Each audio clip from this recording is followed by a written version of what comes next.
Welcome to the Emerging Small Cap Summit.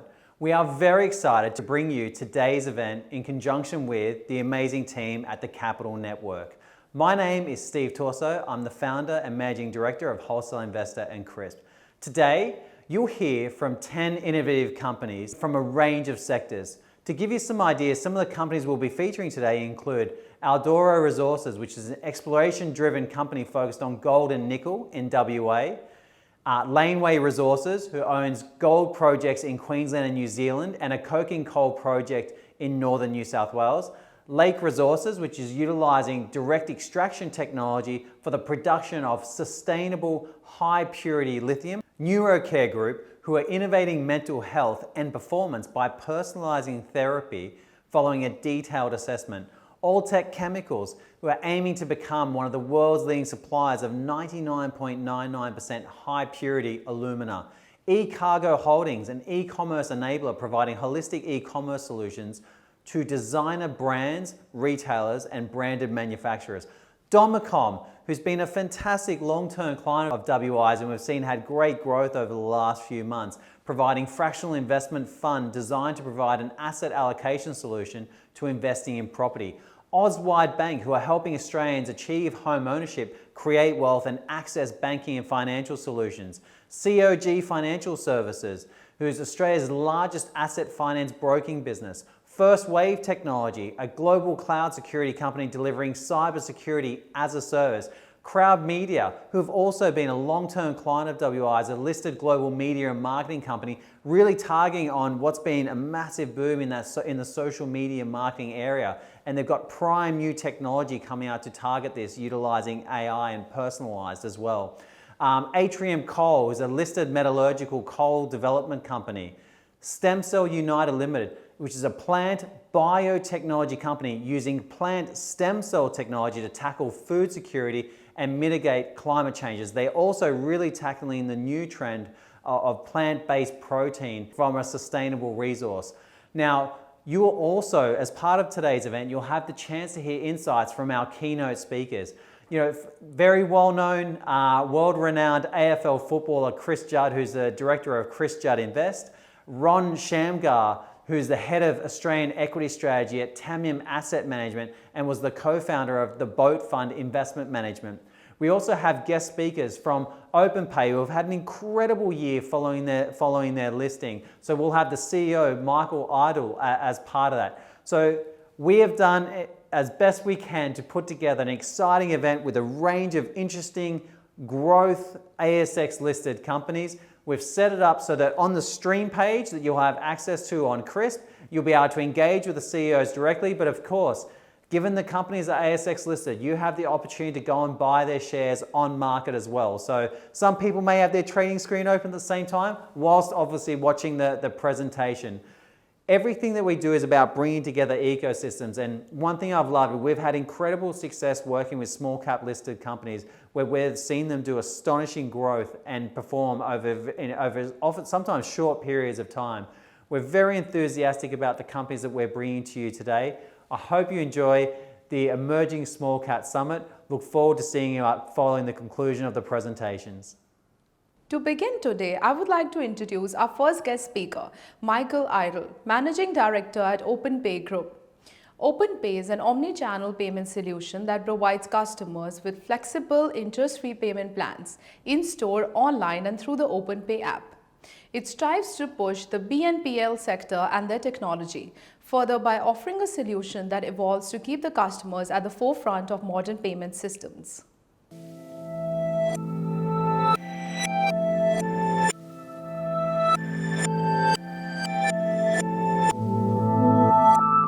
Good morning, everyone. My name is Michael Eidel. I'm the CEO at Openpay. It's a great pleasure to be here at the Wholesale Investor Emerging Small Cap Summit and present our company. My presentation will particularly focus on our differentiated approach in the buy now, pay later sector, our business performance in FY20 and FY21 year to date, some highlights of our first year as an ASX listed company, and provide some perspectives with regard to strategy and how we grow and create long-term shareholder value based on our mission statement to change the way people pay for the better. I'd like to commence with a macro view of our buy now, pay later sector. In FY20, there has been an extraordinary growth dynamic in this new financial sector, with dozens of new providers entering the space worldwide, some established players catching up in different ways, and lately an unprecedented proliferation of further adjacent products and customer experiences.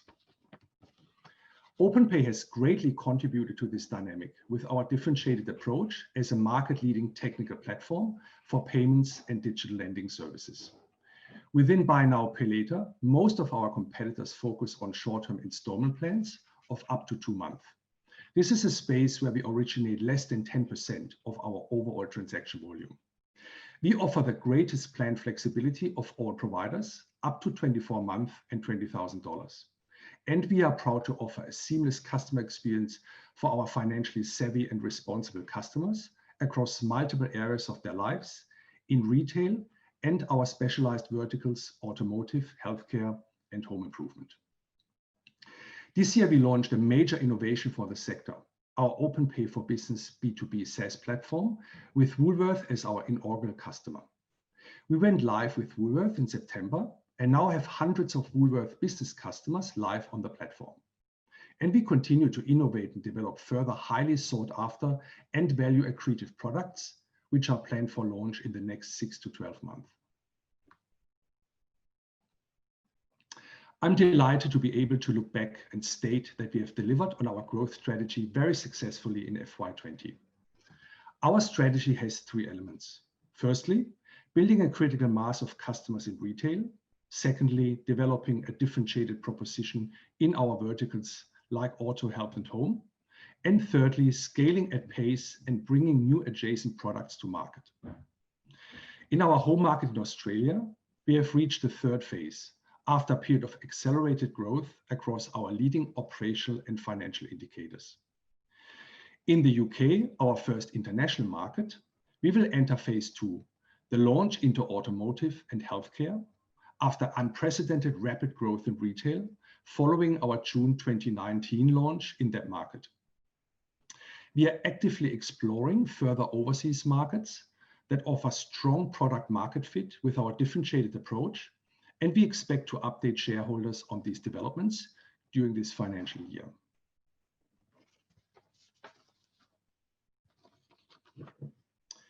We succeeded in ticking many important strategic boxes in FY20.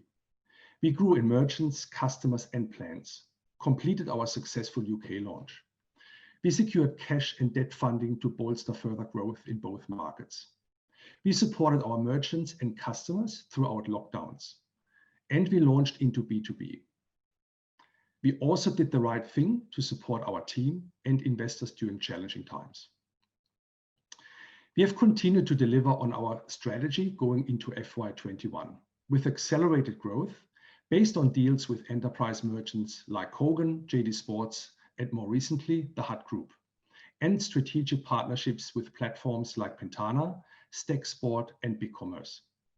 Black Friday in late November delivered our strongest trading days in Australia and the UK in history, with a combined total transaction value of $2.5 million.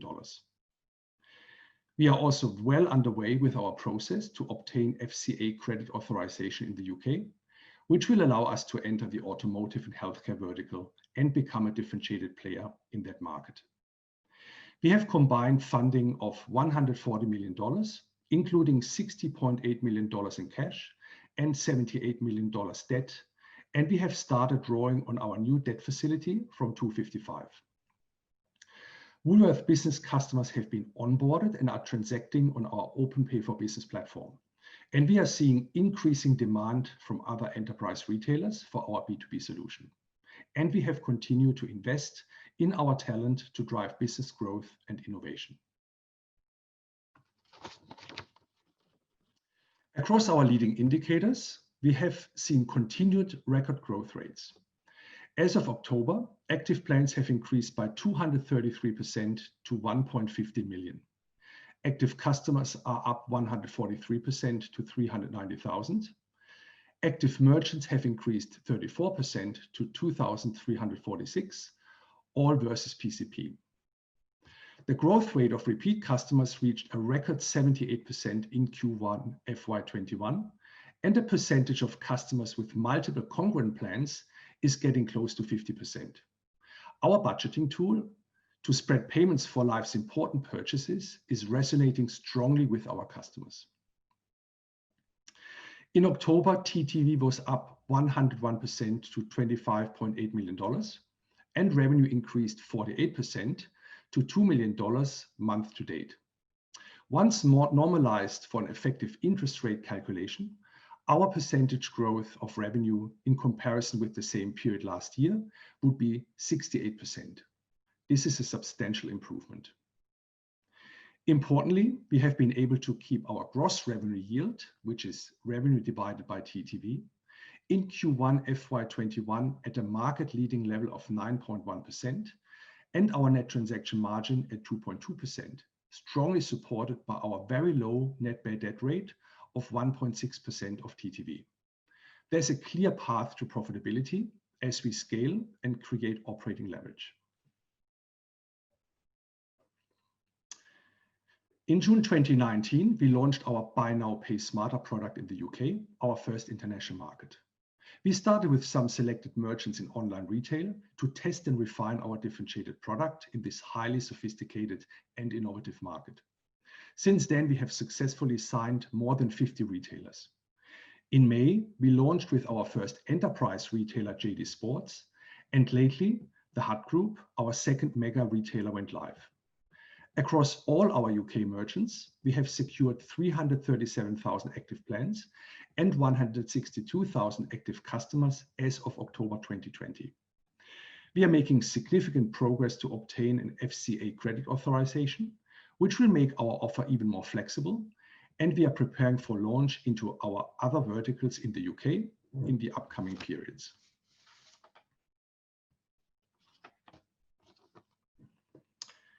It was an incredibly proud moment for our team to see Openpay for Business, our SaaS platform for account and invoice management, going live with Woolworth in early September. Since then, hundreds of their business customers have been onboarded onto the platform to enjoy a better customer experience in wholesale purchasing and paying their invoices in a fully digitized manner. And we have booked our first revenues from this new product. As a reminder, this is a capital-light software as a service product, which brings an entirely different kind of revenue to that from our Buy Now, Pay Later business. Other large retailers have expressed demand for our solution, having seen the great value it can add to their business and that of their business customers. This has provided us with a significant pipeline to develop over the next few months, particularly in Australia. Traditionally, Openpay had delivered its differentiated, flexible, long-term and higher value plans in the retail vertical and the specialized vertical of automotive, healthcare, and home improvement. Whilst retail has seen unprecedented growth since the first lockdown in March, with a strong shift from in-store to e-commerce, the numerous car dealerships, dental clinics, veterinary practices, and stores for larger life needs have experienced challenging times in bricks and mortar environments. Nevertheless, Openpay has been able to support merchants and customers to provide and consume essential products and services, and growth rates have accelerated lately with the end of lockdown in Victoria. As promised, we conducted a soft launch into 2 new verticals in late FY20, sports memberships and education. We formally launched in these verticals in early FY21. Whilst education has delivered good early insights and results, sports memberships has already delivered 2 major exclusive platform integration partnerships with Stack Sports and MSL Solutions, which both provide Openpay access to thousands of sporting leagues, clubs and franchises in Australia and in the UK to provide our services where our customers want to use Openpay as a tool to manage their cash flow smartly for larger, important purchases. In FY20, Openpay shifted to a very targeted merchant acquisition approach with a strong focus on large enterprise merchants with significant volume potential and large customer bases to tap into. Kogan, mydeal.com.au, JD Sports, and the Hut Group are multi-billion-dollar turnover businesses, which have significantly contributed to our top line, customer, and plan growth. Furthermore, we have been able to secure exclusive strategic partnerships with specialized software platform providers in e-commerce retail, like BigCommerce and Salesforce, and in our specialized verticals, including Pentana in auto, MyHealthFirst in healthcare, and as I mentioned earlier, MSL Solutions in sports memberships. An integration into these platforms opens up a broad universe of merchants as well as their customers, particularly for our differentiated higher margin and longer term plans. Going forward, we will continue to focus on enterprise and platform partners and complement this focus with automated sign-up and onboarding of smaller merchants.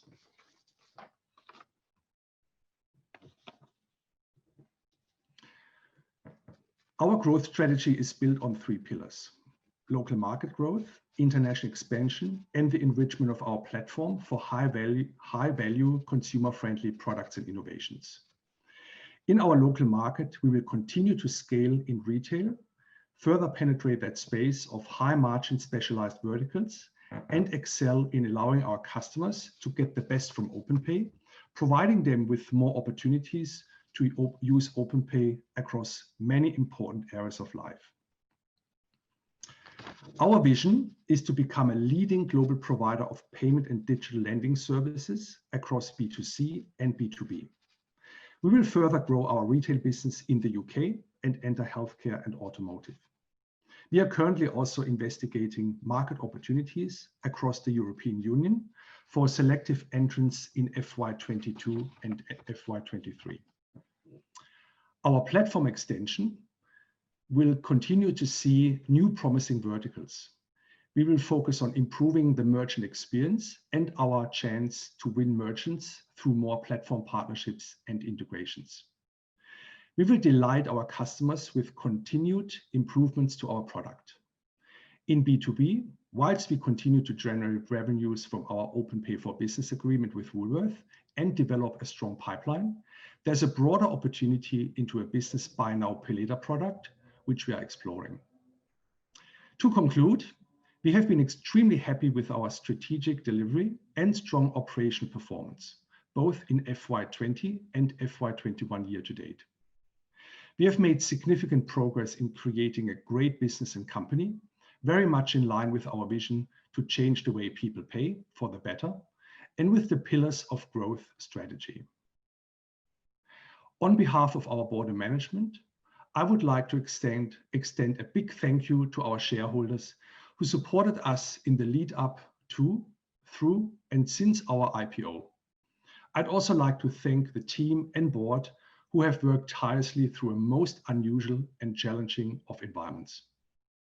We remain focused on creating long-term sustainable shareholder value in this exciting emerging financial sector of payments and digital lending.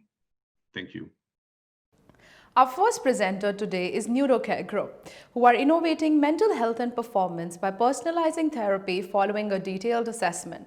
With the current standard of practice being a one-size-fits-all approach with the use of drugs, the side effects often are unacceptable. Here to discuss this opportunity further is Thomas Merkenheimer.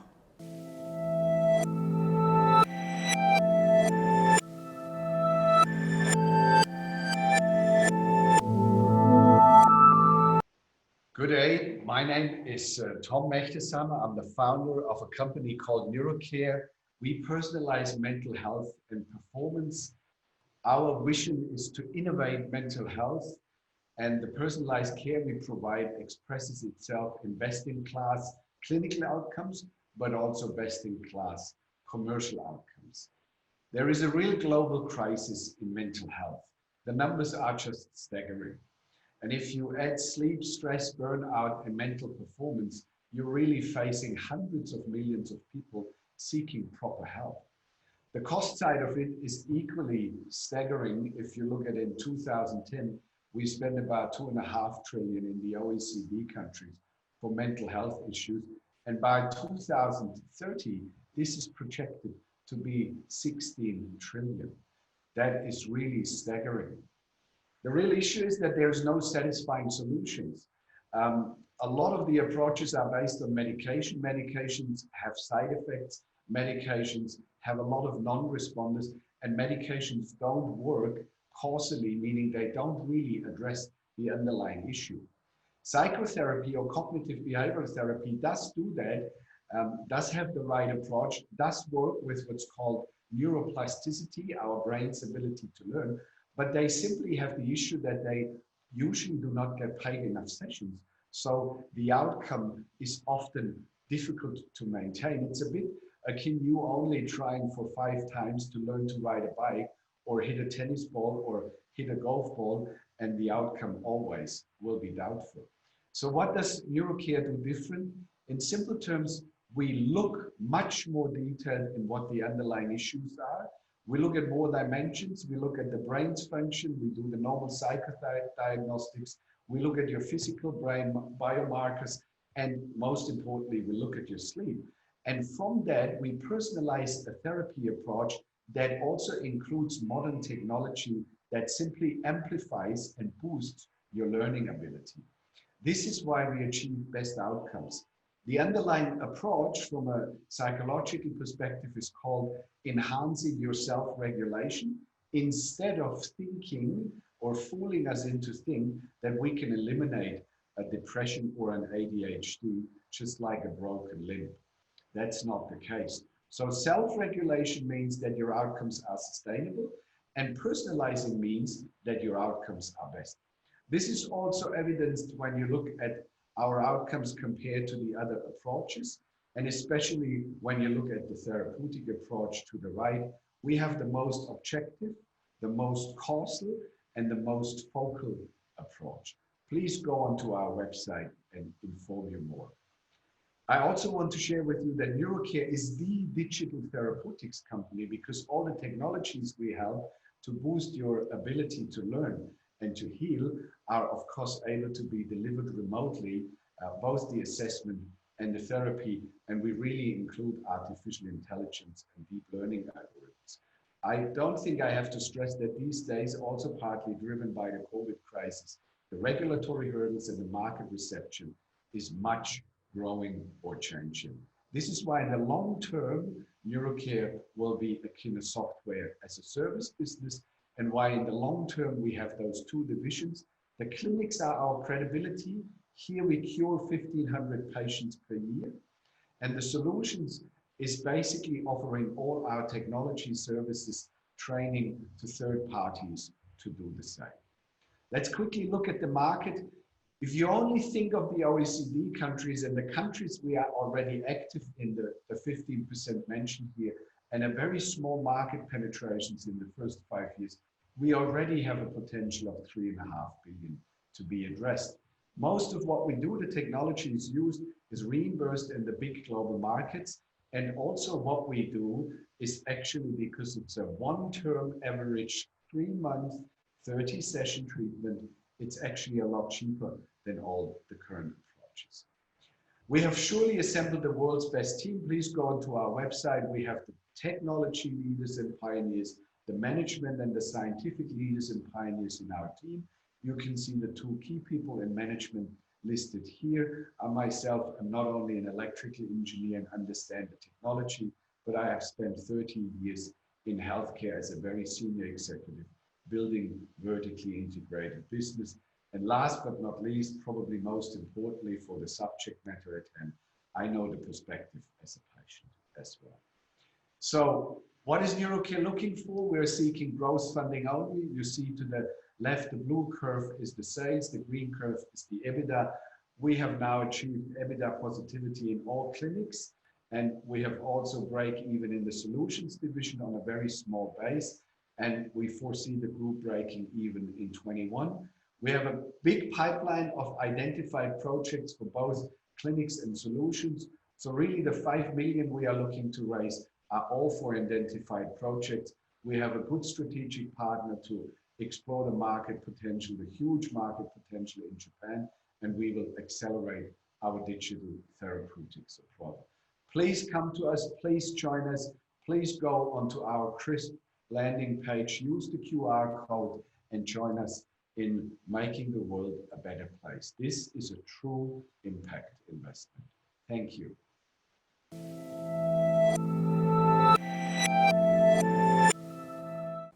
Our next presenting company today is Crowd Media Holdings. Crowd Media is a mobile-first company with a world-leading Q&A platform, providing personalized expert advice and a subscription service giving users access to games, infotainment, and security products. It operates across 54 countries and 30 languages and has partnered with more than 160 mobile carriers, allowing users to pay for their products and services through their mobile phone or with Google or Apple Pay. Here to talk further about this business is CEO Dominic Carrozza.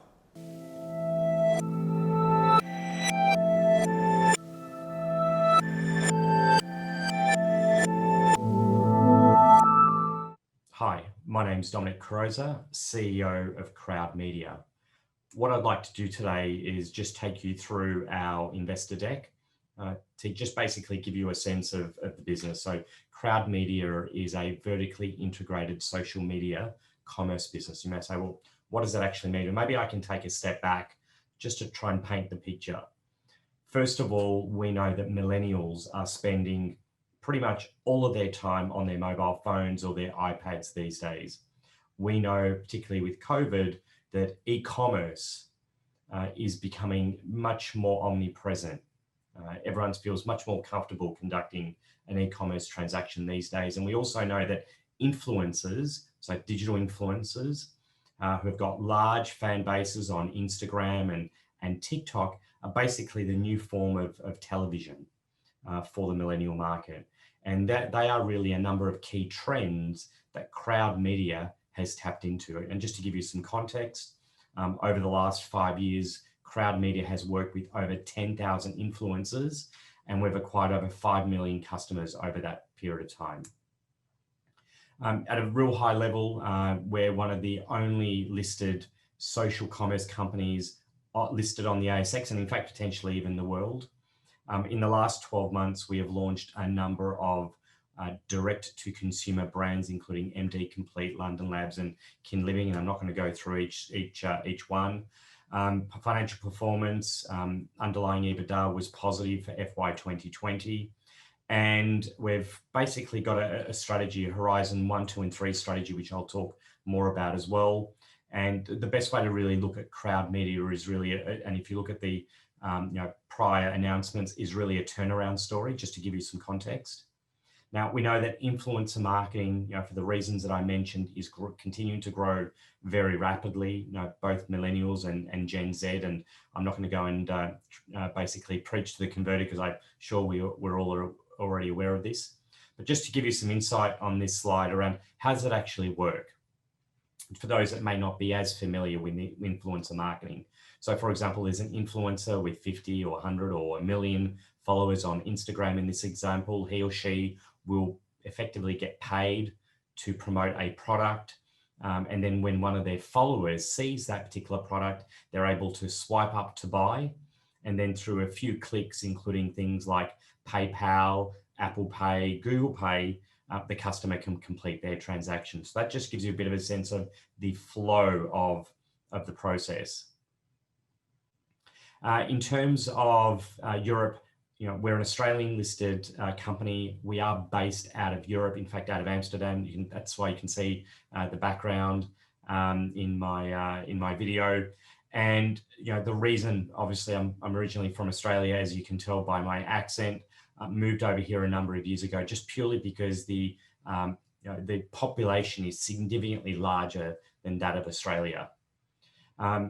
As identified and outlined by our chairman, Stephen Chapera, and I'll talk more about him in a moment, we outlined 12 months ago our Horizon model, 3 Horizon model, which is based upon the McKinsey 3 Horizon model. And that is Horizon 1, which is 2020, calendar year 2020, is launching a number of direct-to-consumer e-commerce sites, which we've done. Our Horizon 2, calendar year 2021, are basically selling digital products in the fintech and insurtech space.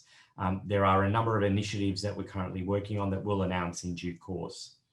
And our Horizon 3, and this for us is really the holy grail, and that is in effect creating, taking influencer marketing to the next level, allowing customers and influencers to have one-to-one conversations with their favorite influencer. So, just imagine, I'm a Formula One fan, for example, and I would be able to have a virtual conversation with a digital version of Lewis Hamilton, as an example.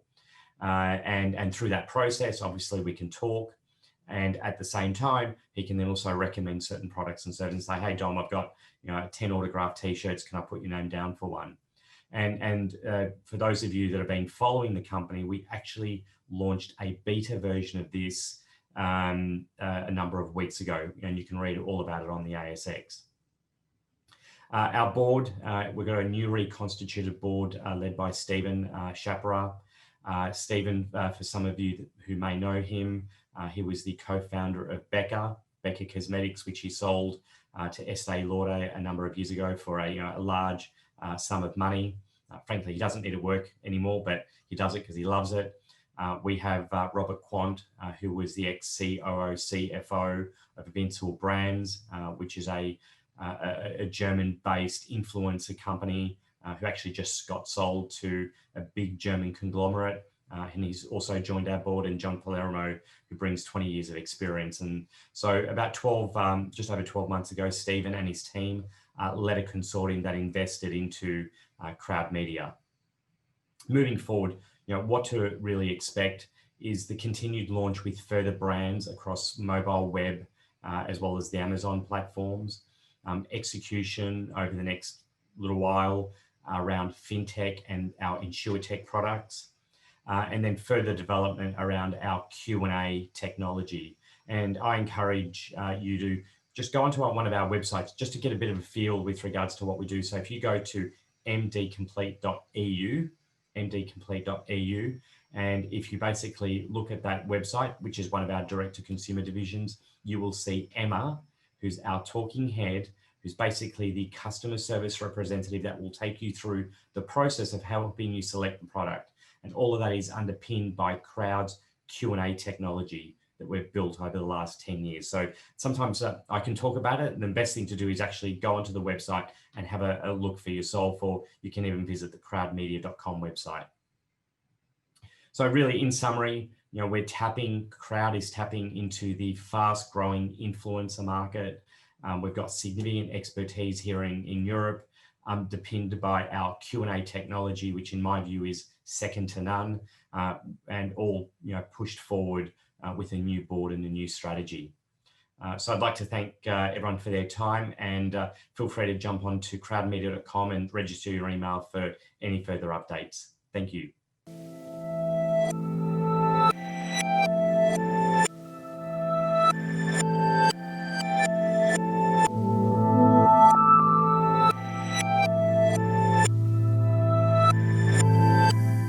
Our next presenter today is Domacom, the first ASIC-registered and ASX-listed fractional investment fund in Australia. Domacom has designed an asset allocation solution to investing in property with amounts as small as $2,500. CEO Arthur Normadis of Domacom will now dive deeper into the details of their offering.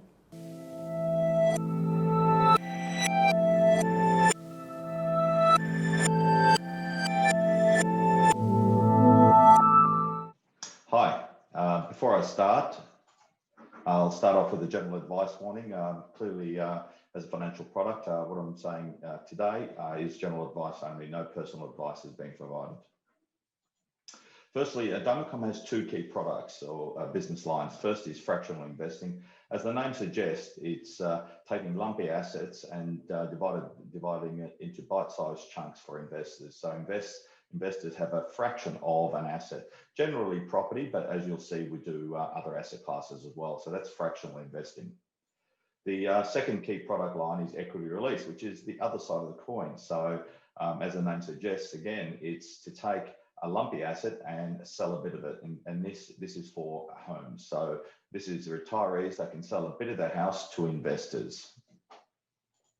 Now, in terms of a business model, Domacom is a B2B business model.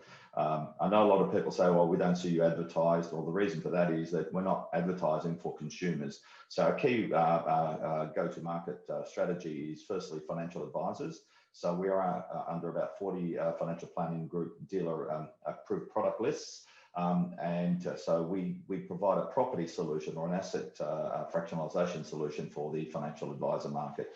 The other is affinity groups, and by these I mean things like developers who have a distribution base to sell their properties, but find that like for example, a developer, 7 out of 10 people who look for a property can't obtain a loan. So the idea is they use fractionalization to sell one property to 5 or 6 investors. So that's affinity groups, and we're leveraging off their distribution channel. And then finally is B2C. These are organizations who are targeting not financial planners, targeting consumers directly. And the first client is Halo, one of our cornerstone investors from last year. So that's in the process of going live as we speak. And the second is the Islamic B2C channel that we'll be talking about today.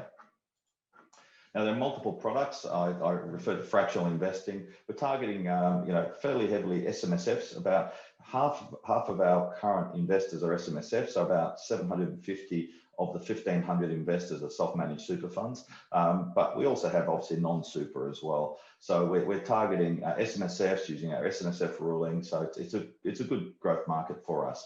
Now, the equity release, it's the product for retirees to sell a bit of their house.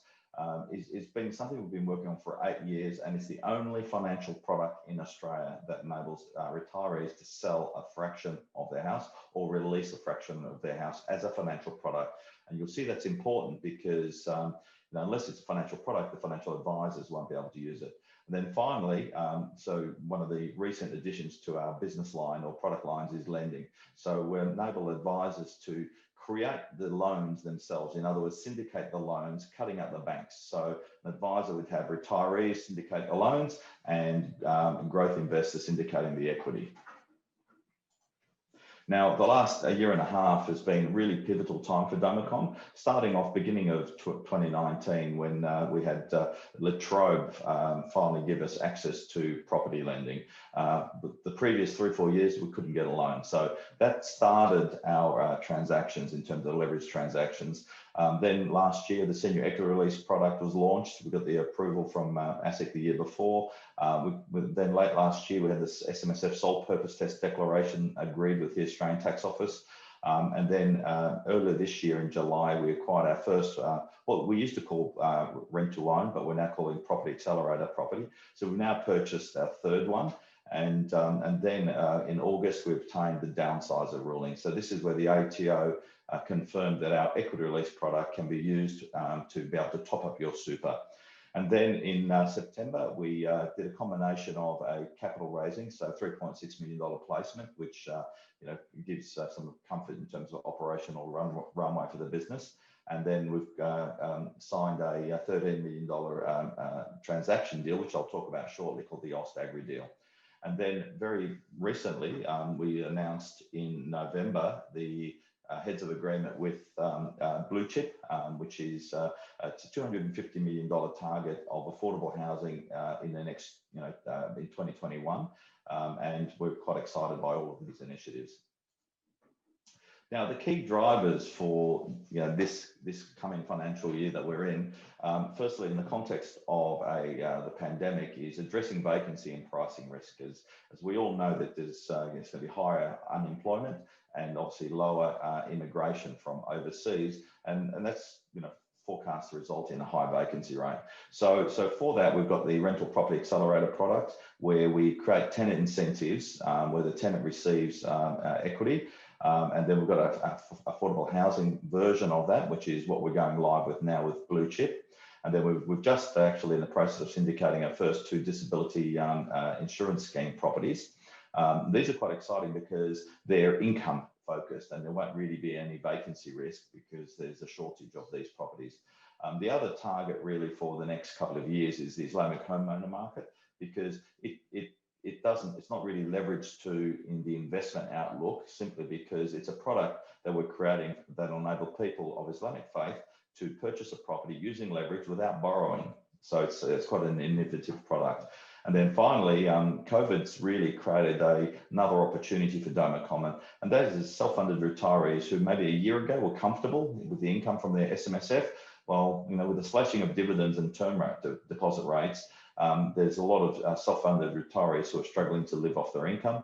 And these people, we believe, will benefit from the downsizer ruling that was that we obtained in August, which confirms that they can sell a bit of their house to top up their super. And then obviously with the retirement income review released on the 20th of November, it just confirms that property will form a large part of an retiree's income strategy. So as I said, the Islamic leverage product it's innovative. We've been working on it for many years, and we're very close to having the technology and legal structure available. And we've got a partner as well, which we'll hopefully be able to announce the next 3 or 4 weeks.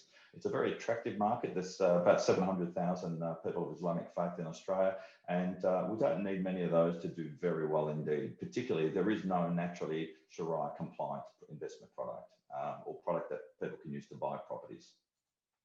The property accelerator, this is quite simple. What we do is we take developer discounts. So developers pay about 10% to sell their house, and we take that 10% and we give some of it to the tenant in the form of 5% leasing incentive. So we give 5% equity in the apartment or house that they're renting over 5 years. And so that should reduce the vacancy risk. And the balance of the discount goes to the investors in the form of reduction of costs. So it's an attractive tenant proposition, and in terms of lowering vacancy risk, but also should reduce tenancy risk, which once again should make it attractive to the investor. Now, there's a version of this, which is the essential worker affordable housing product that we've or project that we've just announced with Blue Chip. And so here we're seeking to deliver about $250 million worth of affordable housing for teachers, nurses, police, and firefighters. And so we're going to use a government debt facility, which is about 2.5%. And that debt delivers to these essential workers at 25% discounted rent. This is on top of the equity that we're going to gift these essential workers. So it's a very innovative product, and we're excited to be able to release it to the market over the next few months. Now, the equity release product, as I indicated earlier on, enables retirees to sell a bit of the house and release equity, and top up their super is the main strategy that we're focusing on. And that's really adjusting your personal balance sheet. So if you had $1 million house, $500,000 super, well, that super now is not delivering as much income as it was last year. So in our strategy, you'd sell 300,000 of your 500,000, $1 million house, and put that 300,000 into super. Your total balance sheet remains the same at 1.5 million, but it's now 800,000 earning income, which should improve the investment the investment income of the retiree. We're in a very supportive landscape. Every bank has withdrawn from SMSF lending. So the use of our product for SMSFs to acquire leverage products is very attractive. Property investors are seeking lower vacancy risks. So the property accelerator and the affordable housing version of it should be very attractive. Self-funded retirees are looking for a solution to fund a retirement lifestyle. So our downsizer and equity release product will be very attractive. The Islamic community needs a Sharia compliant method to purchase properties, and our product and our upcoming partnership with the leading Australian Islamic financial services business really plays into that. Housing affordability is currently forefront in Australia, and if anything, is going to grow over the next few years. So our affordable housing product is really attractive. And once again, lending is difficult for a lot of people in this market, particularly investors. And so our inbuilt leverage facility is attractive. So as a business, look, we're a bit lumpy. We sort of grow, then go flat and grow. But as hopefully what you'll see is our rate of growth is increasing. And with some of the initiatives that we've got going over the next 3 to 6 months, hopefully you'll see a market acceleration of this growth. Now, our pricing strategy is very simple. We're a fund manager. So it's our standard model. We charge 0.88 on the percent of the value of the property, but we're moving to a hybrid 1% upfront, but we're reducing the ongoing fee to 0.66. For mortgage assets, we charge 0.4, and for cash, we charge 0.22 for retail cash. Corporate outlook, our products are primed for growth. The property accelerator transactions are underway. Affordable housing, we've obtained approvals. We've got a tier 1 community housing provider on board, and we're ready to really grow this product line. Senior equity release is primed to grow because of the ATO downsizer ruling and the market and the COVID environment reducing the income of self-funded retirees. And clearly with the Islamic product, with our BSE partnership that hopefully we'll be in a position to announce sometime in December. Now, in the short to medium term, the real key driver for Domicom would be the transformative transaction that we announced in September, the Ost Agri paddock to plate roll-up. It's around about a $300 million fund growth for Domicom, which will grow us to about $375 million. We'll add $2.6 million revenue for Domicom. We've negotiated a fixed fee of $13 million, not fixed fee, a minimum fee of $13 million over 5 years. So it is subject to DD. Our shareholders have approved it. So the DD will commence shortly. So it's a very attractive fee model Domicom has. So we're based on funds under management. So it effectively will take all capital growth in the properties will affect our growth in fees as well. So our ticker is DCL. Obviously, you can see from the chart, our price is very volatile. And hopefully that, let's go back. Hopefully we'll see a market uplift soon. So we're at the moment, our market cap's about 17 million. We're just under 76 million funds under management. So thank you very much. And I look forward to updating you again in the future.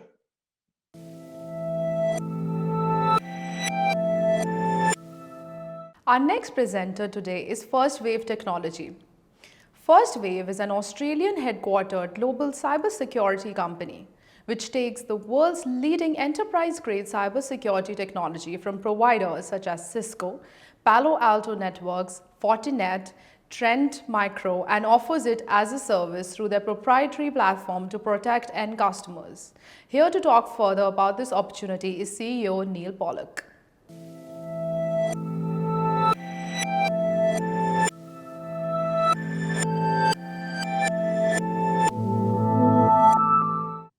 Hello, and welcome to Wholesale Investor's Emerging Small Cap Summit and the First Wave Cloud Technology presentation. My name is Neil Pollock, and I'm the Chief Executive Officer of First Wave. This slide is our standard disclaimer. Today, I'm going to cover some history and what First Wave does today. I'm also going to look into the future and talk about projections, and I'm going to give you an idea of where the business is heading. But that data and information is based on what we know today. Today, I'm going to start with an introduction to First Wave. I'll then give you an update on cybersecurity market dynamics, that is what's happening in the market today and how First Wave fits into what is a rapidly evolving and growing market. I'll then talk about our go-to-market strategy and our channel partner model to inform how we take advantage of those market dynamics. I'll then conclude with our projections for FY21 and beyond. Now, there's quite a lot of content in this pack, and I know it's a lot to get through in the time allocated, so I will move through it. But the pack has been uploaded onto the First Wave website and is with the Wholesale Investor team, so you can go through it at your leisure. Okay, let's get into it. First Wave Cloud Technology Limited is an Australian headquartered global cybersecurity company which is listed on the Australian Securities Exchange with the ticker FCT. We've actually been in the Australian market offering cybersecurity as a service through our proprietary platform for 17 years. But I expect many of you will not have heard of us. There's a reason for this, which I'll get to a little later in the presentation. But today we are present with our technology, our people, and our partners across the globe. We have over 250 end user customers across SOHO, micro, small and medium businesses, enterprise and government customers. We partner with global security vendors such as Cisco, Palo Alto, Fortinet, and Trend Micro today. We sell our services through partners in a channel partner model, and those partners include Telstra, NTT Data, Digital Wholesale Solutions in the UK, Vodafone Idea and Tata Teleservices in India, Shelt Global in the Middle East, and Cisco globally. The company's technology heritage is from Telstra Research Labs, and our current Chief Technology Officer, Simon Ryan, is the father of our platform. At our heart is our cloud content security platform, which takes enterprise-grade cybersecurity technology, multi-tenants it in the cloud, and integrates it into the platform, and then enables our partners to offer protection against cyber attack to their end customers. And that happens all through a single pane of glass. It's unique, it's proprietary, and it's operational today across the globe. So that's a lot of information to start. So let me try and build a clearer picture for you. Let's start with market dynamics. This slide is taken from a Momentum Cyber VC Investments report from May of this year and shows the number of companies purporting to offer cybersecurity. This is the cybersecurity market today. There are an additional 9 startups per month. Some customers have more than 50 vendors in their framework. Most large organizations have more than 10 vendors involved in their cybersecurity. This is complex and it's not sustainable. The challenge for service providers today, beyond the sheer volume of offerings and options, is the complexity and cost of delivering an effective cybersecurity solution to meet customers' demands, and then managing this complexity in an environment of declining profitability. The challenge for the end user, the enterprise, the small business, the mom and pop shop, is the constant threat of cyber attack from an ever-increasing number of black hat hackers and protecting the perimeter. Everyone today is at risk, and that risk is increasing. The solution has to be scalable, effective, and flexible to deliver a cybersecurity offering profitably. The First Wave Cloud Content Security Platform, the heart of First Wave, is such a solution. The CCSP, as we call it, takes enterprise-grade cybersecurity appliances from the world's leading security vendors, as I've already said, Cisco, Palo, Fortinet, and Trend Micro today, and enables our service provider partners to offer protection to all enterprises, regardless of size or segment, through the platform. It's simple, it's automated, it's scalable, and it's effective. Now, I don't intend to go through all the points on this slide, but it is a summary of the points that I've just made. At First Wave, we believe the cybersecurity market is white hot, it's growing, and it's accelerating. Complexity and scale in this case is both a friend and a foe for us. Our customers, being our partners, and their customers, for them, this is a major problem, which means for us, there are major opportunities. So, taking what we do and summarising the benefits to First Wave partners and their end customers, we do this as follows.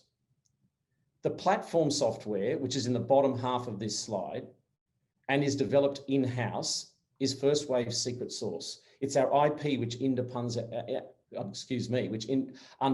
our product offering. This IP comprises a unique combination of capabilities to integrate and transform leading cybersecurity technology into a revenue-generating service offered to our service provider partners so that they can offer it to their end customers. Let me say that again. This IP is a unique combination of capabilities. There is no one else in the world that is able to offer cybersecurity against email threats, web threats, and firewall through a single platform today.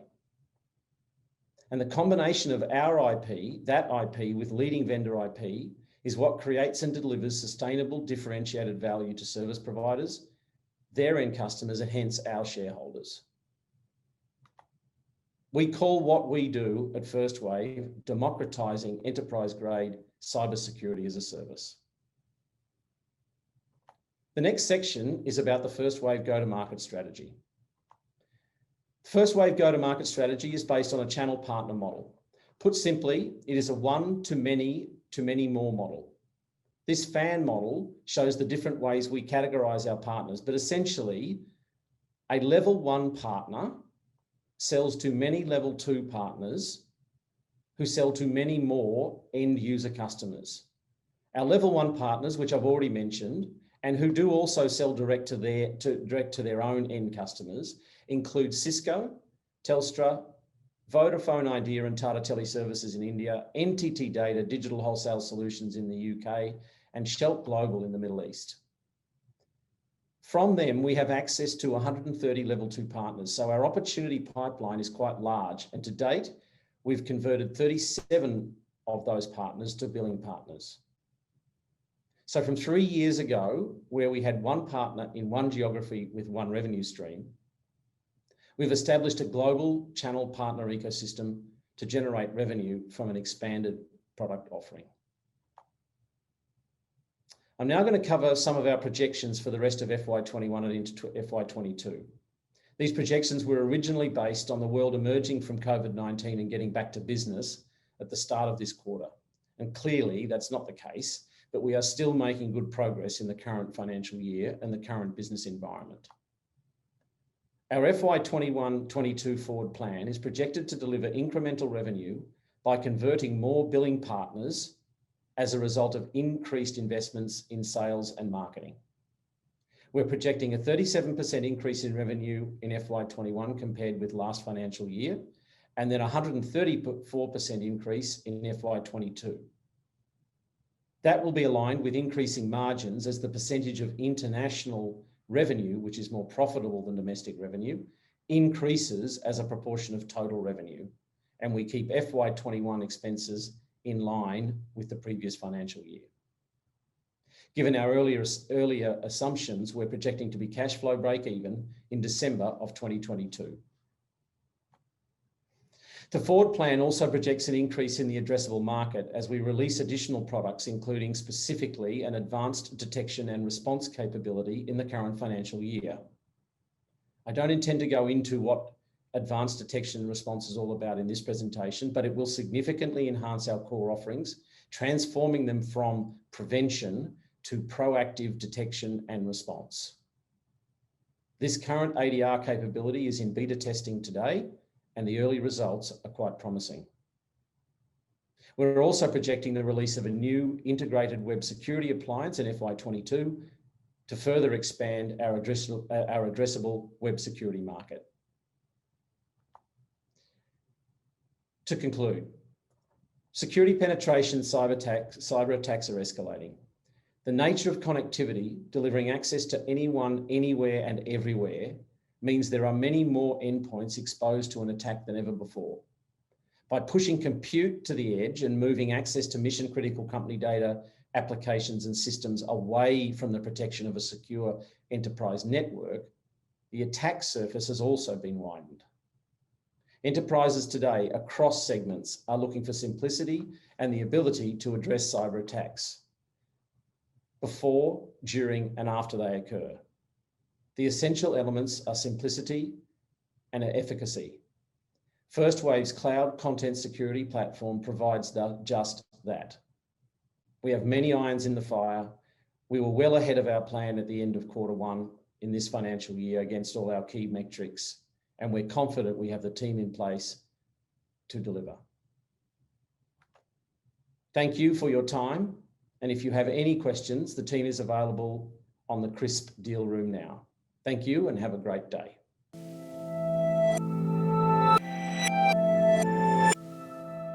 Our next presenter today is Altec Chemicals. Altec Chemicals is aiming to become one of the world's leading suppliers of 99.99% high purity alumina through construction and operation of a manufacturing plant at Johor, Malaysia. Feedstock for the plant will be sourced from Altec's 100% owned kaolin deposit at Mekring, Western Australia. Here to talk further on this opportunity is Managing Director Iggy Tan.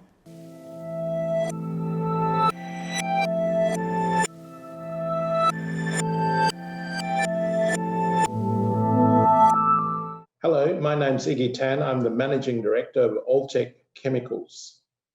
Altec Chemicals is an Australian company. We're listed on the Australian Stock Exchange, and our vision is to build a 4,500 tonne per annum high purity alumina plant.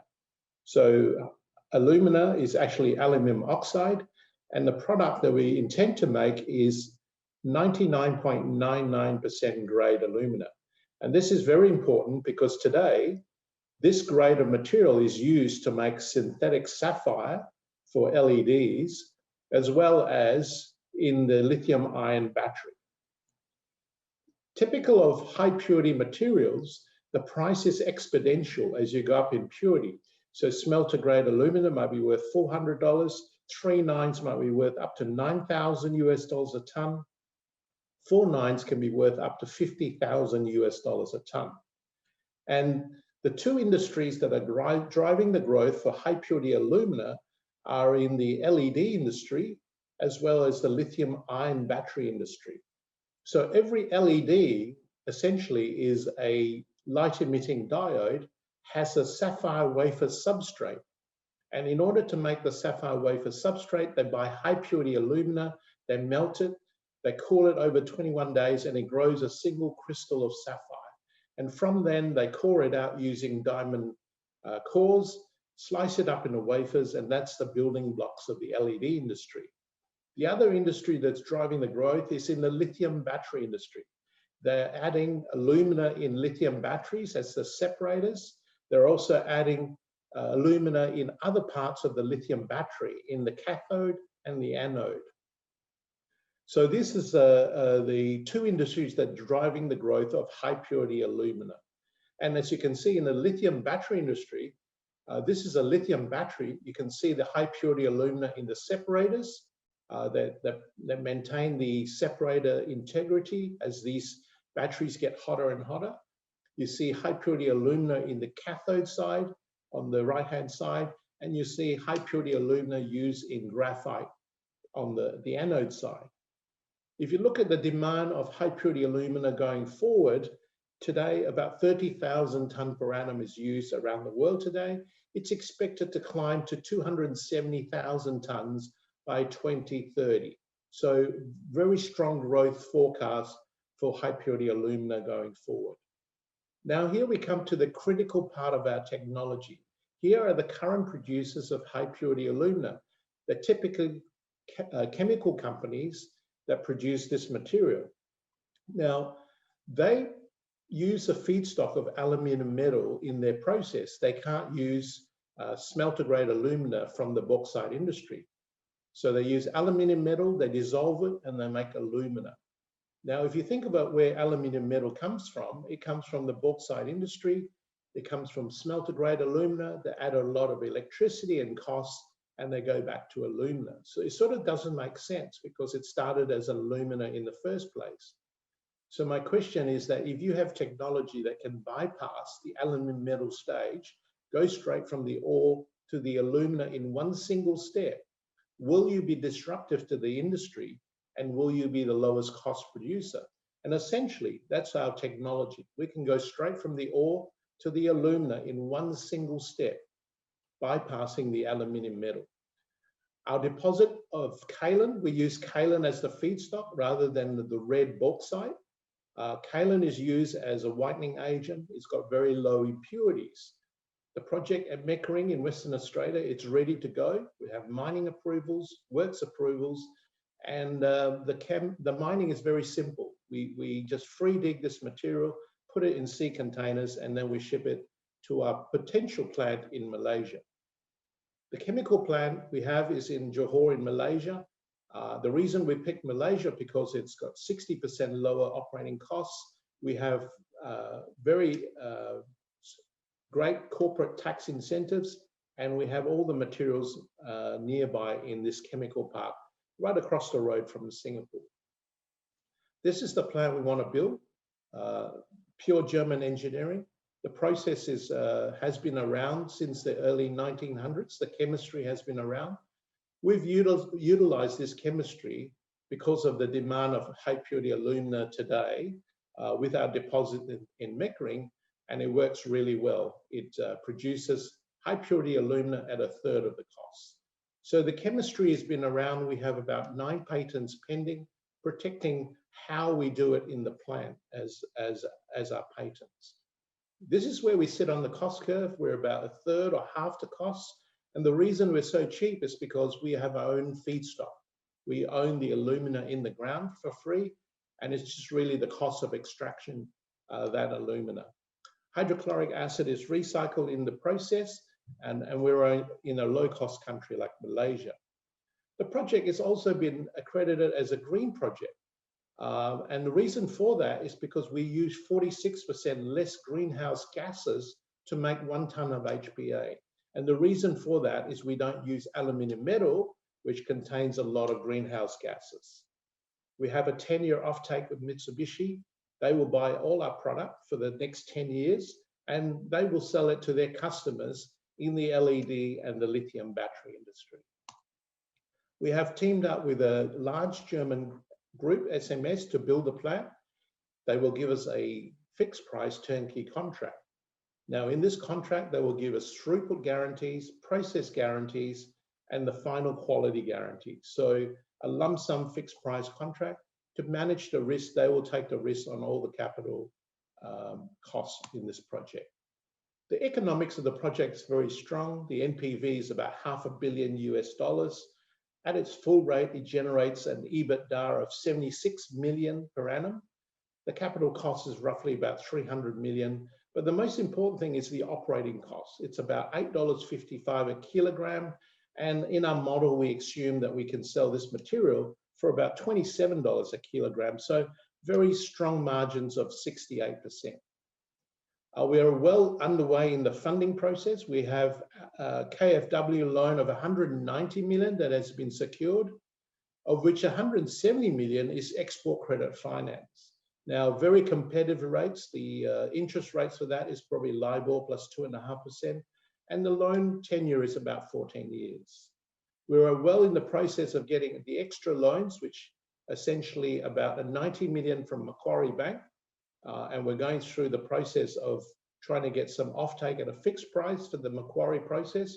But meanwhile, we've also started the listed green bond process, and we're trying to target 144 million US from the green bond market, of which 100 million will go to project debt. So a lot of options on the debt side. On the equity side, we also have an option where we have sold 49% option to a German listed company. The project itself has been de-risked. We have now started the construction process on site in Malaysia. We've commenced and finished the stage 1 and stage 2 construction. And the idea of that is to take away the risk of a greenfield site. So most sites, you have risk about accessing the site, environmental approvals, permit approvals. We've done all that, and essentially we've commenced the construction process. We've built a large workshop on site and a substation as well. So, which means that we know the conditions on the site. We've taken out the risk on contractors, performance, and access to the site as well. In the future, people have asked us, well, if the demand is that strong, where would you build the next plant? We have said that our next plant will most likely be in Europe. And the reason for that is that there's a big push of lithium batteries in Europe driven by the EV sector. So that's our next plant. We have now an option to purchase a site in East Germany in the industrial park called Schwarze Pampa. And we have started the feasibility study for the second plant. While we're focused on funding the first plant in Johor, it's important to get the planning process for the second plant because it takes many, many years before you are able to commence the construction of that plant. We recently announced a new anode grade high purity alumina, which is very exciting. We're tailoring our HPA specifically for the lithium battery industry. And this grade of material actually coats the graphite particles of alumina. The industry has been trying to resolve this problem called the first cycle lithium loss. About 8% of lithium is lost before a customer gets the battery. And they've been trying to coat the graphite particles with alumina to resolve this. We have the potential or breakthrough technology to do that. And if you look at this graph, you can see if we're successful, you can see the increase of battery life and an increase in energy density for the batteries. So in conclusion, Alltech Chemicals represents a great investment. It's at the right place, the right time. We have the right feedstock and the right technology. So thank you for your time.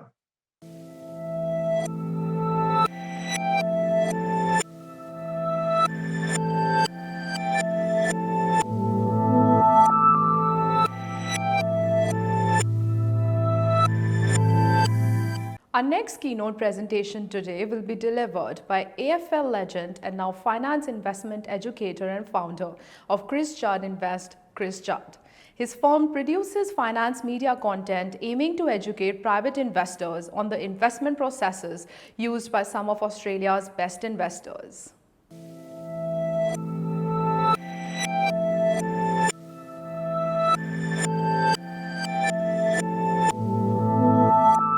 Chris Judd is described as one of the greatest ever players of the Australian Football League. He won almost every individual and team accolade the sport had to offer over an incredible 14-year career with the AFL, first with the West Coast Eagles and then with Carlton. Since retiring from the game, Chris has been building quite the reputation as an investor and hosts the popular online investing shows Talk Your Book and Masters of the Market. Joining me to discuss his investing insights and lessons from expert investors is Chris Judd. Chris, welcome to the Emerging Small Cap Summit.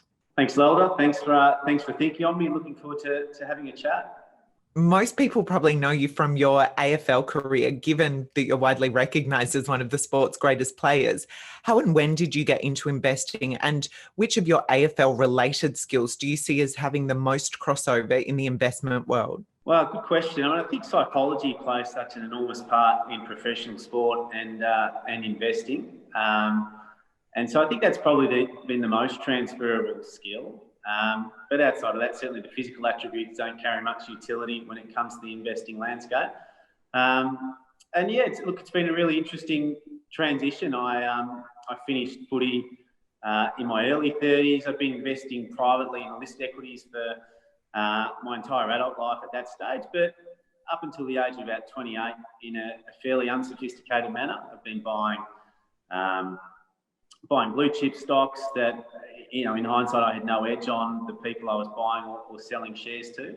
And when I was a 28-year-old, I met chairman of a Perth stockbroking firm, and we became great friends, and he really became a really important mentor for my investing journey. So that was while I was still playing footy. Post-football, I had a couple of years as an analyst in a venture capital fund, and sort of had the realisation then that VC investing is really hard. It's binary, and I don't think you get rewarded in terms of valuation for the lack of liquidity. So since then, I've been full-time private investor and really focusing on listed equities, and particularly those that are under research by the major research houses and funds.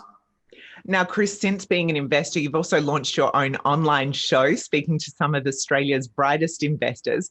Given the conversations that you've had even this year, what do you see as the major themes that are impacting the economy today?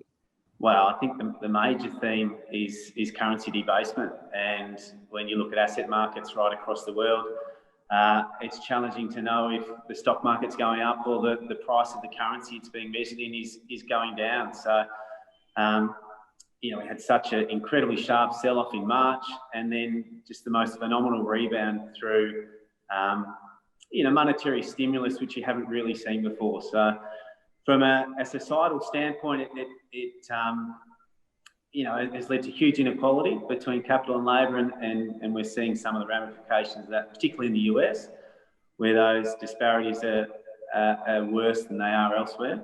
So look, it's a super interesting time to be an investor, and I've loved the last 12 months in particular, just investing through what's been quite a historic period. So in this very historic period, which asset classes or sectors are you most bullish on? I guess the main reading I do is macroeconomic reading. So I like big top-down trends initially, and then express that through micro-cap equities. But, the currency debasement thematic, really interested in gold. The digitisation of everything is something that we're seeing. So some of the smaller telcos who've both benefited from work from home environment through their managed services business. But as we start to move into a COVID normal, as the politicians would say, I think some of those businesses are going to do well, and we're going to see a lot of consolidation in that sector too. So there are a couple of the thematics that I've been playing with interest this year. Okay, and Chris, where have you put your money this year? Well, in those sectors, so, you know, the telco space, companies like Spirit Telecom, I've been in for a while and then at the smaller end of that space, you know, Web Central, which has got the backing of 5G networks, Commerce Choice, Hubify, and then but gold's been the main thing I've played.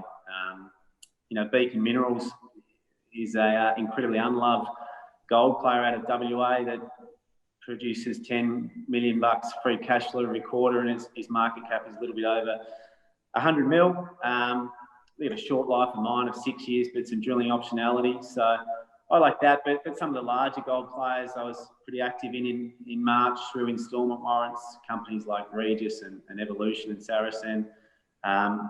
But you know, in terms of timeframes, which I think is really important, you know, from my perspective, I think that gold timeframe is quite long. I think, you know, we're having a bit of a dip at the minute, but I think that's sort of a 10-year type thematic. So I'm really enjoying that. Some of the base metals that I've been playing as well that, you know, you'd hope will respond to fiscal stimulus around the world that's coming.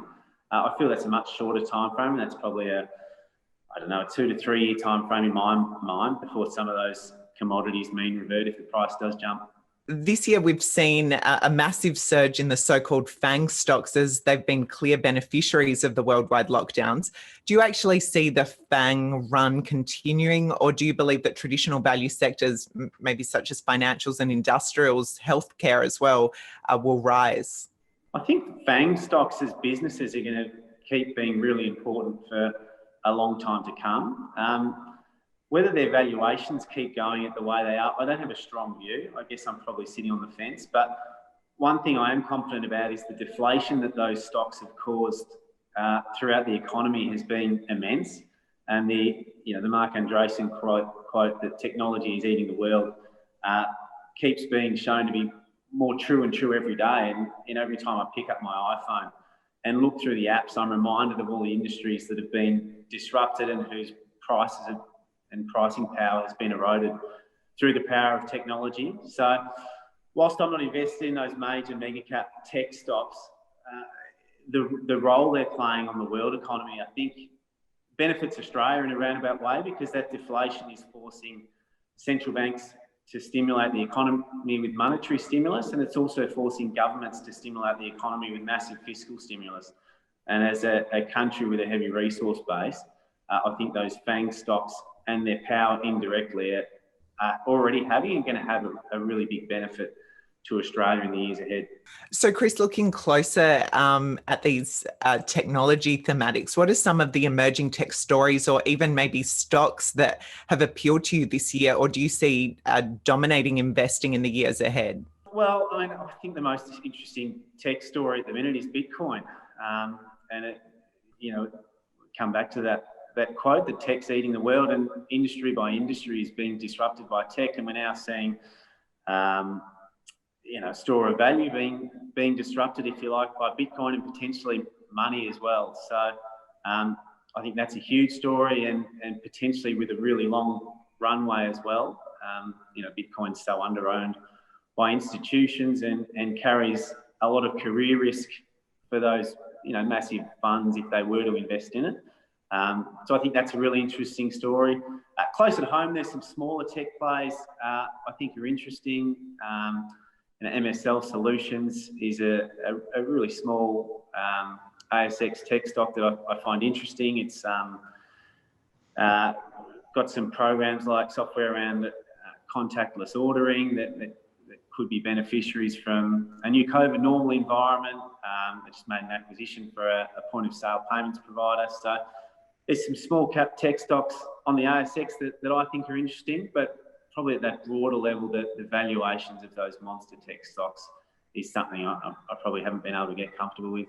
Okay, now from tech to ESG, we've all seen the rise of ESG in recent years. Where do you see the best opportunities in this investment space? Well, for me, I think it's through some of the metals linked to green energy. So you look at the amount of copper used in solar panels and wind farms compared to traditional power generation. There's 4 times as much copper in an electric vehicle as there is an internal combustion engine car. So look, copper, we know nickel sulfate's really important for EVs. I think uranium's going to have its time in the sun at some stages. Those EVs need to be powered by something that doesn't produce emissions. Even some of the more obscure metals, I still like cobalt, both as a play on batteries for EVs, but also as a defence mineral that's used for weapons. And we know there's a Cold War really starting to begin between America and China, and minerals like cobalt, where 60% of it's produced in the Congo. If there are some cobalt sources away from the Congo, that's got a lot of importance both for EV manufacturing, but security as well. Even some of the high purity alumina players or rare earths, some of these type of minerals, in terms of an ESG theme, I think are quite interesting. And Chris, finally, what is something that you think every investor should know heading into 2021? And what do you think we're most likely to see happen in financial markets in the coming year? I think every investor should know that 25% of US dollars didn't exist last year.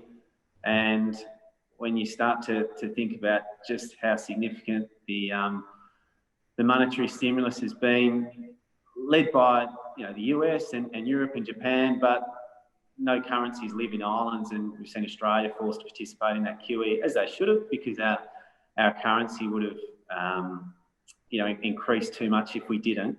But just for a pretty simple investor like me to see that level of currency debasement and showing really no signs of, it may slow down a little bit. I don't think we're going to have quite as big a scare as we did in March, but there's still a lot of currency debasement to come. So I think that's something that investors should be cognizant of.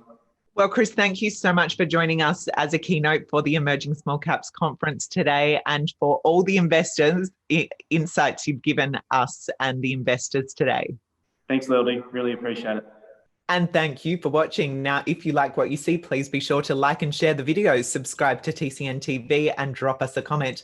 Tell us who you would like to see next and what you would like me to ask them. Or if you're an investor, send us an email so we can keep you in the loop with the latest ideas to empower. Our next presenting company today is COG Financial Services, Australia's largest asset finance broking business. COG assists its SME and consumer clients arrange approximately $4.5 billion of asset financing each year. COG has operations in each state and territory and actively seeks diverse geography, industry type, and asset type so that its performance is not correlated or tied to any particular industry or economic segment. Here to talk further about this business opportunity is CEO Andrew Bennett.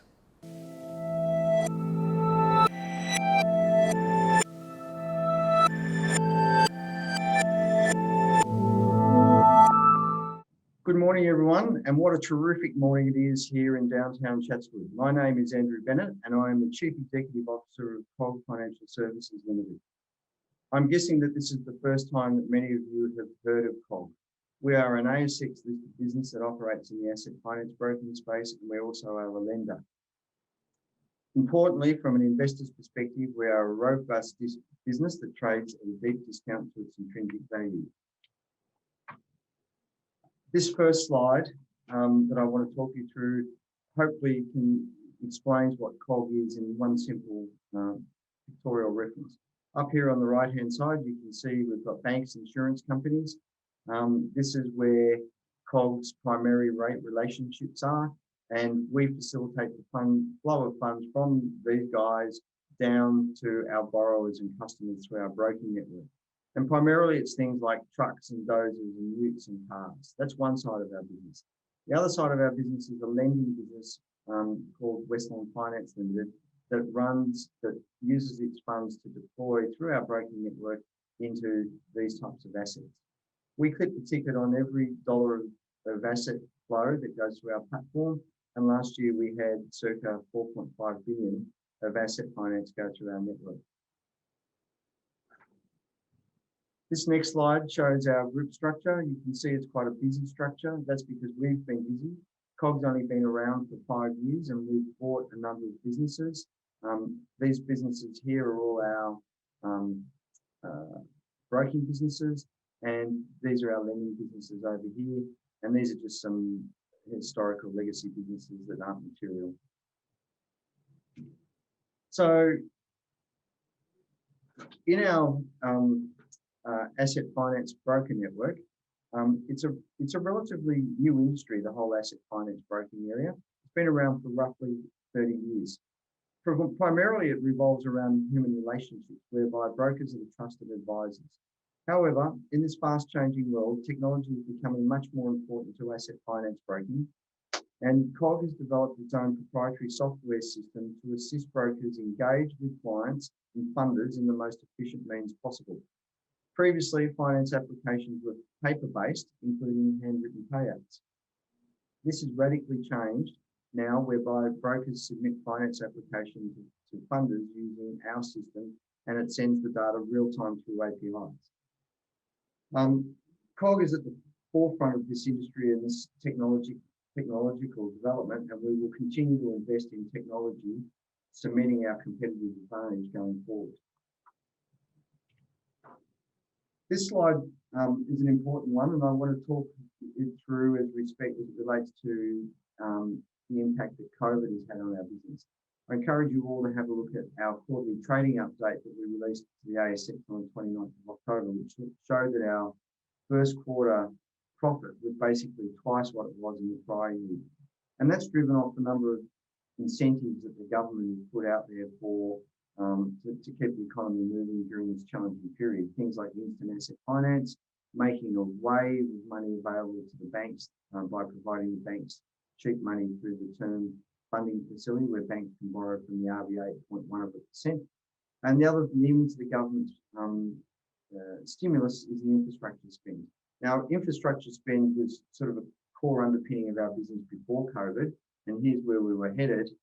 And then with COVID, the government's announced additional infrastructure spending, which is just going to grow this curve up here.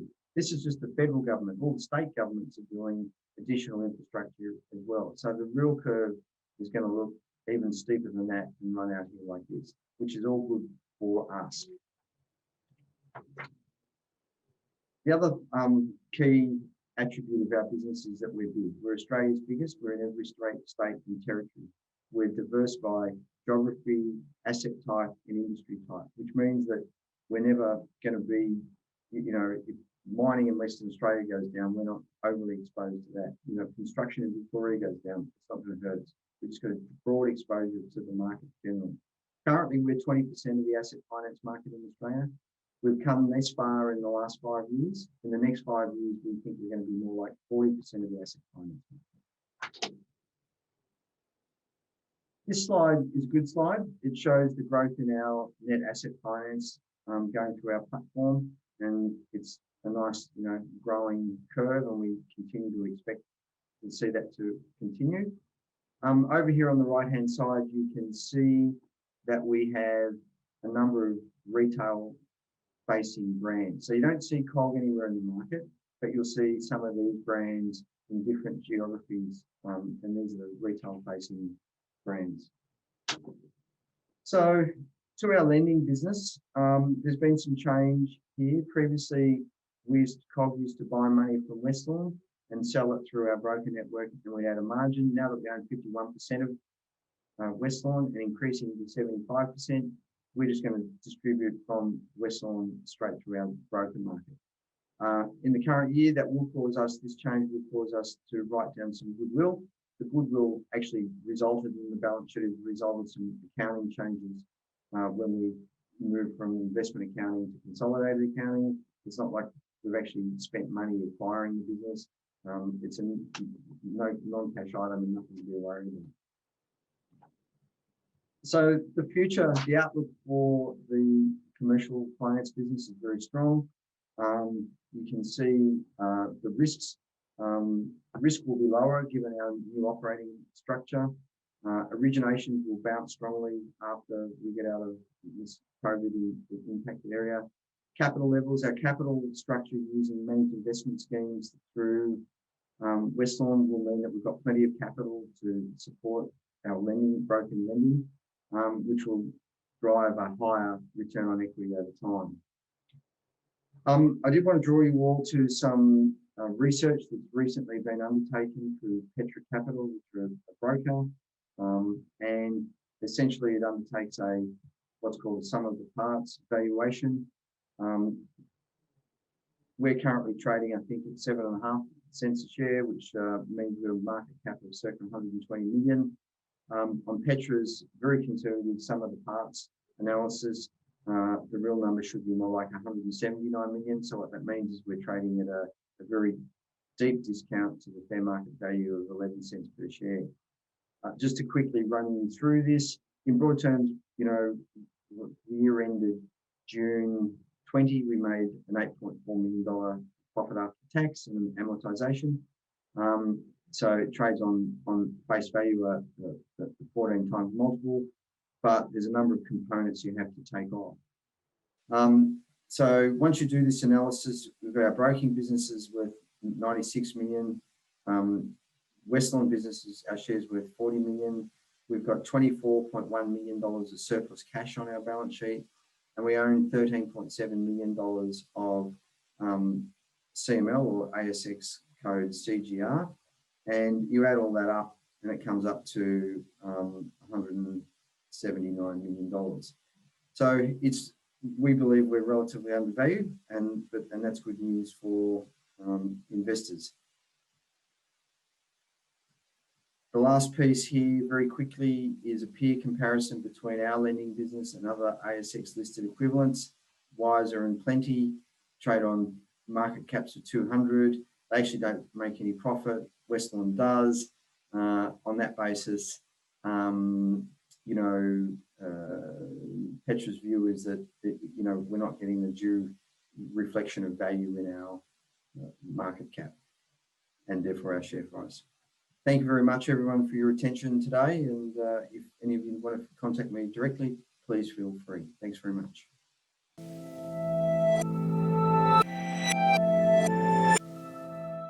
Next up to present today is Lake Resources. Lake Resources is a clean lithium developer utilizing clean, direct extraction technology for the development of sustainable, high-purity lithium from its flagship Cachi project, as well as 3 other lithium brine projects in Argentina. Here to talk further about this opportunity is Managing Director Steven Promnitz.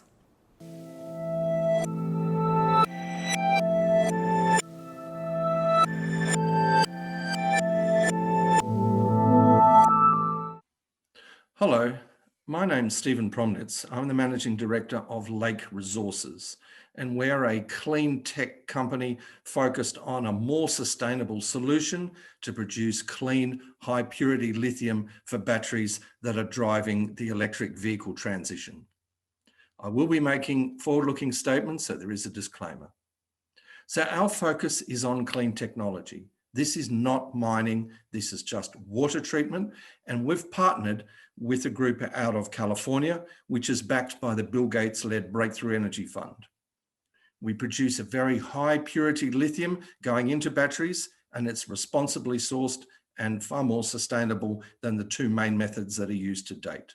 We've got a demonstrated path to production from our flagship project, Cachi, and fortunately for new investors, we are at a significant discount to project value at the moment, and we forecast that to change significantly over the coming 12 months as we move towards construction finance and production. So what is it that's different about Lake? What Lake is doing together with our technology partner Lilac is delivering a solution to the electric vehicle and the battery makers' demand. And that demand is twofold. One is they need high purity, low impurity products. And this is to avoid performance issues. This is to ensure that we can get the batteries that we need for latest technologies that can be recharged quickly and go further.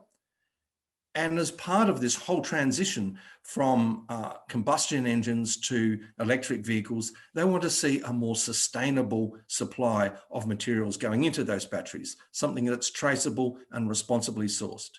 And Lake, together with our unlisted partner Lilac, we can deliver those 2 things almost uniquely in the space. High purity, low impurities. It's scalable because it's modular, a small environmental footprint. We return virtually all of the water back to its source after we take out the lithium, and it has a low water usage. So let's go through those things.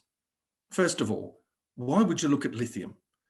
The demand is increasing rapidly for electric vehicles. The batteries that drive those are lithium-ion batteries, and the increase that's needed in lithium production over the next 10 years, depending on your forecast, is anywhere from 5 to 18 times. We already know that's happening. It's been legislated in the EU, in the UK, that they're transitioning to electric vehicles. The mega factories or the major factories to build lithium batteries have been built and are being built. They have to be fed by something, and that is the battery materials, and they want that to be more sustainable. And why high purity? As I mentioned, it's to get that high purity product, and we're able to do that. And we've recently demonstrated in October 2020 the ability to produce 99.97% purity lithium carbonate. What does that mean? It means there's virtually no impurities in it, and there's no other company currently that we're aware of in the market that can produce that sort of quality at scale from a very simple flow sheet at a cost that is the same as the other producers. And the benefit is not just that we're producing at the same price, or will be producing at the same price as others, around $4,000 a tonne, which is the bottom of the cost curve, but that we can deliver a premium product that gets a premium price. We're still in that price discovery phase, but we've seen pricing between $15,000 and $25,000 a tonne. And given that we're producing at $4,000, this is a massive margin. That's where you want to be. So why have we focused in direct extraction? The benefit of direct extraction is you produce that high quality product consistently.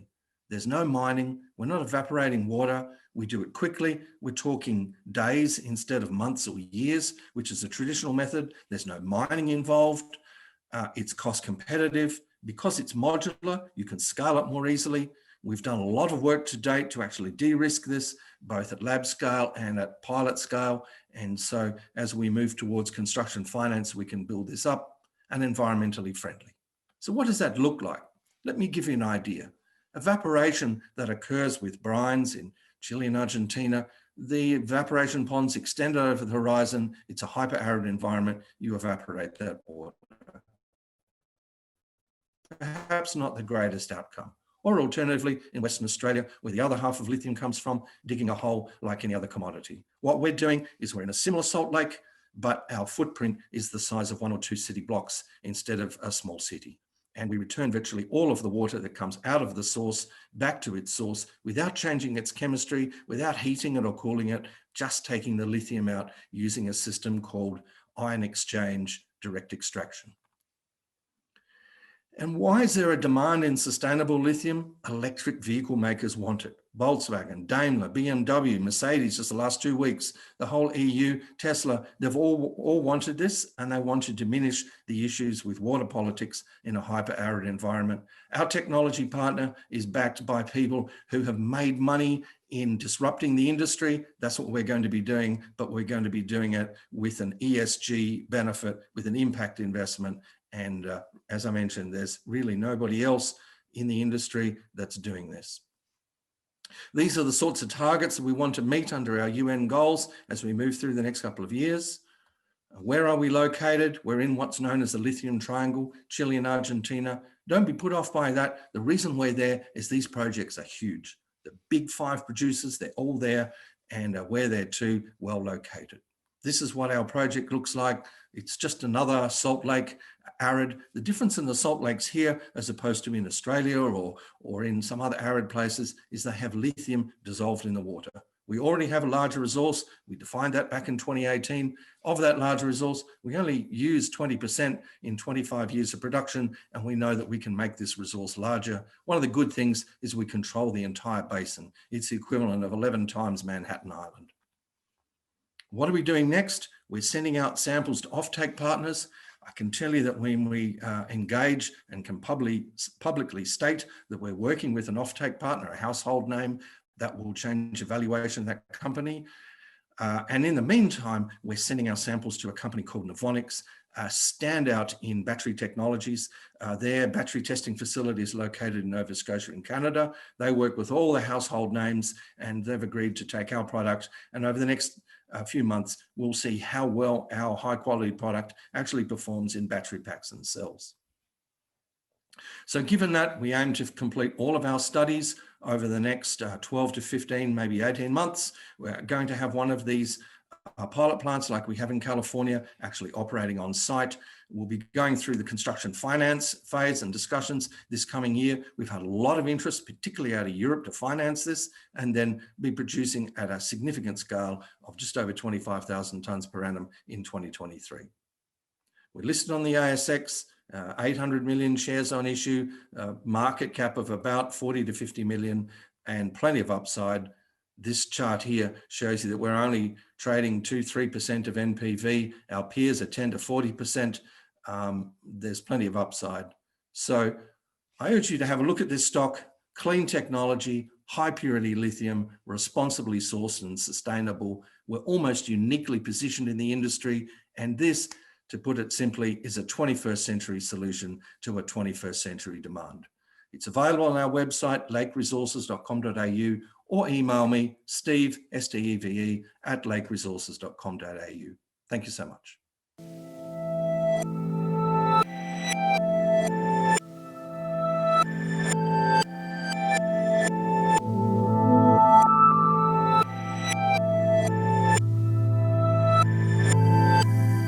Up next is Auswide Bank, Australia's 10th and Queensland's 3rd Australian-owned bank, listed and trading on the ASX since 1st April 2015.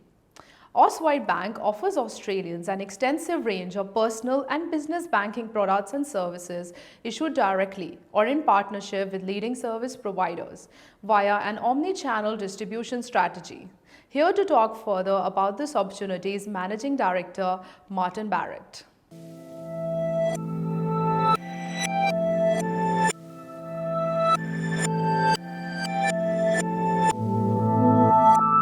Welcome, ladies and gentlemen, to a presentation on Auswide Bank. My name is Martin Barrett. I'm the Managing Director for Auswide Bank, and I've had the pleasure of leading this organisation for the last 7 years. Today, I'd like to take you through a little bit of an introduction to the bank. I'd like to take you through the momentum that we have been building over the course of a number of years now. And to highlight some kind of financial results and some strategic direction for the organisation.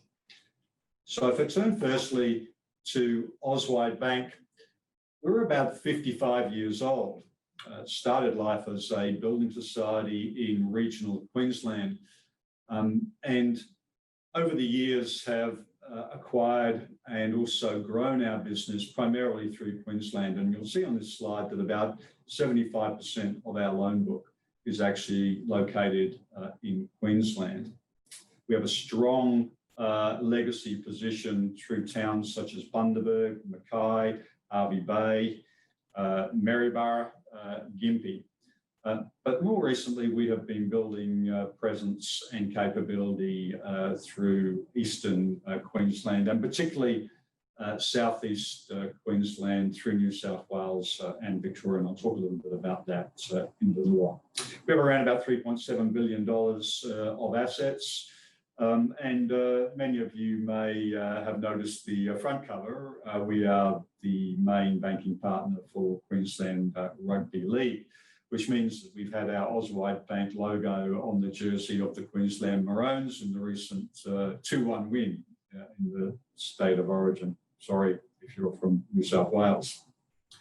But we pride ourselves on our engagement with our staff. We have a strong, loyal staff, and that does play through to some substantial loyalty and substantial customer outcomes for us.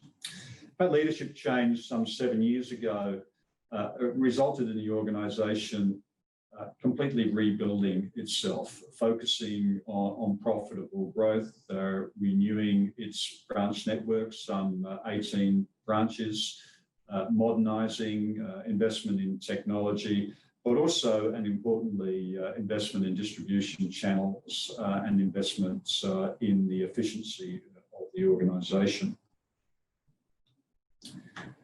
Just to take you through the momentum that we've achieved over the course of the last 5 years. We do pride ourselves on the fact that we are probably the only listed bank in Australia that has had an unbroken record in relation to profitable growth. You see on the far left-hand side the underlying net profit after tax, and you'll see how that has increased every year, including this financial year in June 2020 with an underlying NPAT of 20.1. Now that number is after we take away the additional provisions of $2.3 million that we added for provisions regarding COVID-19 and the uncertainty regarding that. Pleasingly, COVID-19 for us has continued to see hardships reduce and reduce quite materially. We were at a total loan book portion of about 9% of our loan book at the end of June. Today it's down to about 1.5%, so it's come off quite materially. But you also see there that we've seen a consistent net interest revenue increase, and we've also seen that being achieved off the back of some good, solid, strong loan book growth, which has been occurring consistently for us as well. A strong focus for us has been in terms of our efficiency and improving our cost to income ratio. And again, you'll see on the far right-hand side bottom, that cost to income ratio decreasing, which just basically means that we're getting more efficient pretty much year on year.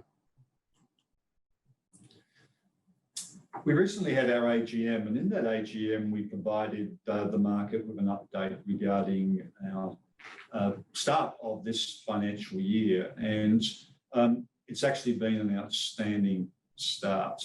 So all those elements of our strategic plan have been coming together, and despite the challenges of COVID-19, we've actually found a substantial opportunity in the current market. You'll see there that our net profit after tax is currently running about 33% ahead of the same time last year. Our loan book is currently up by nearly 8% over the same time last year. And our net interest revenue has held up very strongly. In fact, has improved by about 11.7%. That's despite the enormous competition in the marketplace. So how have we achieved that? How have we continued to see that growth, in fact, accelerate growth during this time? Well, there's a number of things that have been playing out for us. And I'd just like to walk you through those now, because they link through to our strategy. We have, for some time, recognised the fact that there is a change in the market. Scale is not what it used to be. And certainly from the big banks' perspective, I think you'll all see that there has been a substantial reduction in return on equities for those particular big players, whilst return on equity for us has been moving in the positive direction. For us, we look at our scale and we think, well, there are opportunities in the marketplace that play through, such as a range of new fintech players, a range of new financial services providers that are offering platforms, offering distribution opportunities for us, but otherwise weren't available some 5 or so years ago. So a small, nimble organisation like Auswide can actually take advantage of those. We have strong funding, we have strong capital, and that plays out well in terms of supporting through those new fintech players. So we have partnerships that sit with the likes of peer-to-peer players. There are a number of deposit platforms that we provide our products to, and we have some specialised products that have little competition in some of those sort of spaces. We also, interestingly, have partnerships with other organisations such as National Seniors that provides us with strong national term deposit support that continues to grow. So partnerships form a very strong part of our distribution. It's not all about branches. It's not all about developing your own technology. It's about smartly working with others that have developed great technology or have great customer loyalty and support, where we can provide our products and services through those distribution lines. Brand awareness is, of course, key for us, particularly a focus in Southeast Queensland. We have been growing rapidly in Southeast Queensland, and partnerships such as that with the Queensland Rugby League and the Maroons are making a material difference in terms of getting our brand out there and better recognised outside of regional Queensland and Southeast Queensland and beyond. I'd like to just also hone in on efficiency, because that's been one of our key areas of focus as we work on improving how we can turn around loans faster without jeopardising or without putting at risk anything in relation to a conservative nature of our assessment processes. But it's important that in a highly competitive market, we can be very efficient and we can turn around home loans, particularly from our growing broker distribution line quickly. We have now over 1,600 brokers that are signed up with Auswide, and we're seeing a growing level of home loan flow coming through from those brokers. That is particularly true based on the fact that we are now seeing some substantial increase in terms of home loan activity through first homeowners. Auswide Bank is pleased to be one of only a few banks that are able to distribute home loans to first homeowners utilising the federal government's first homeowners scheme, in which they provide a guarantee that replaces normal LMI cover.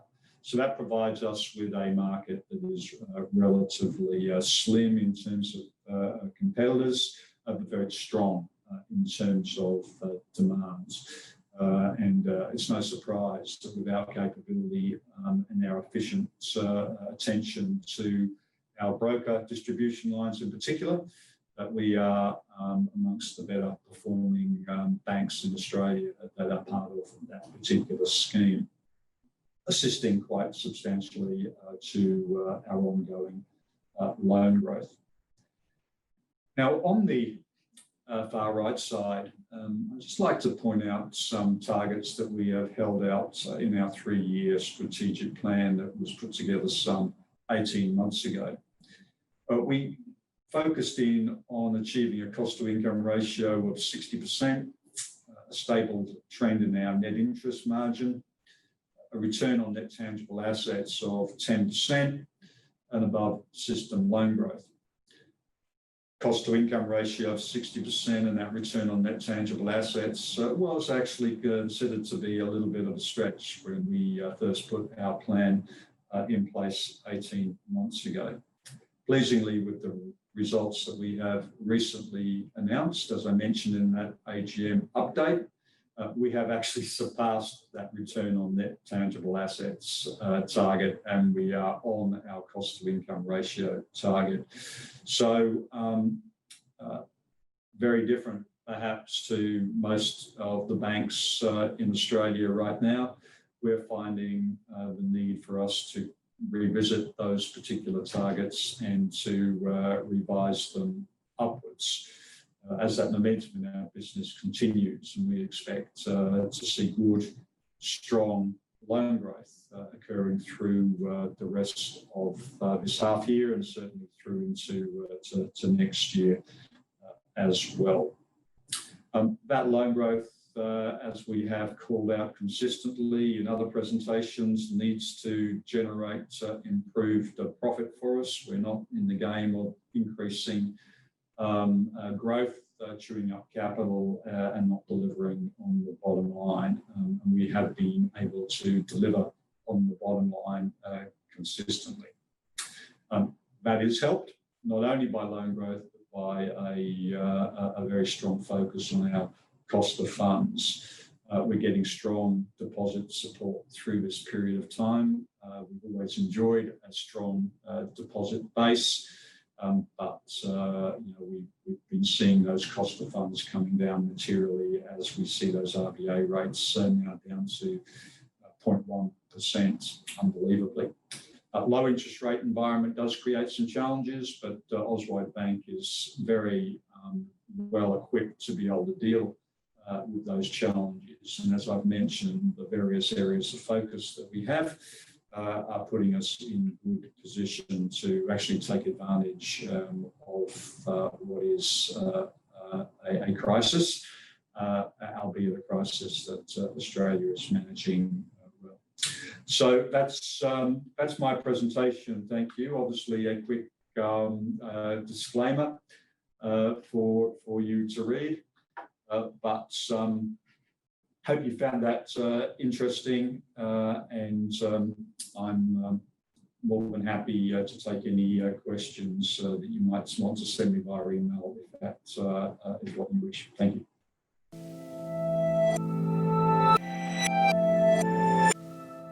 Up next to present is Atrum Coal. Atrum Coal is an ASX-listed metallurgical coal development company. Their flagship asset is the 100% owned Ellen Hart coking coal project, which is located in the Crownsnet Pass area of southern Alberta, Canada. Ellen hosts large-scale shallow, thick, Tier 1 hard coking coal (HCC) deposits of the Mist Mountain Formation. Here to talk further about this business opportunity is Managing Director Andrew Caruso.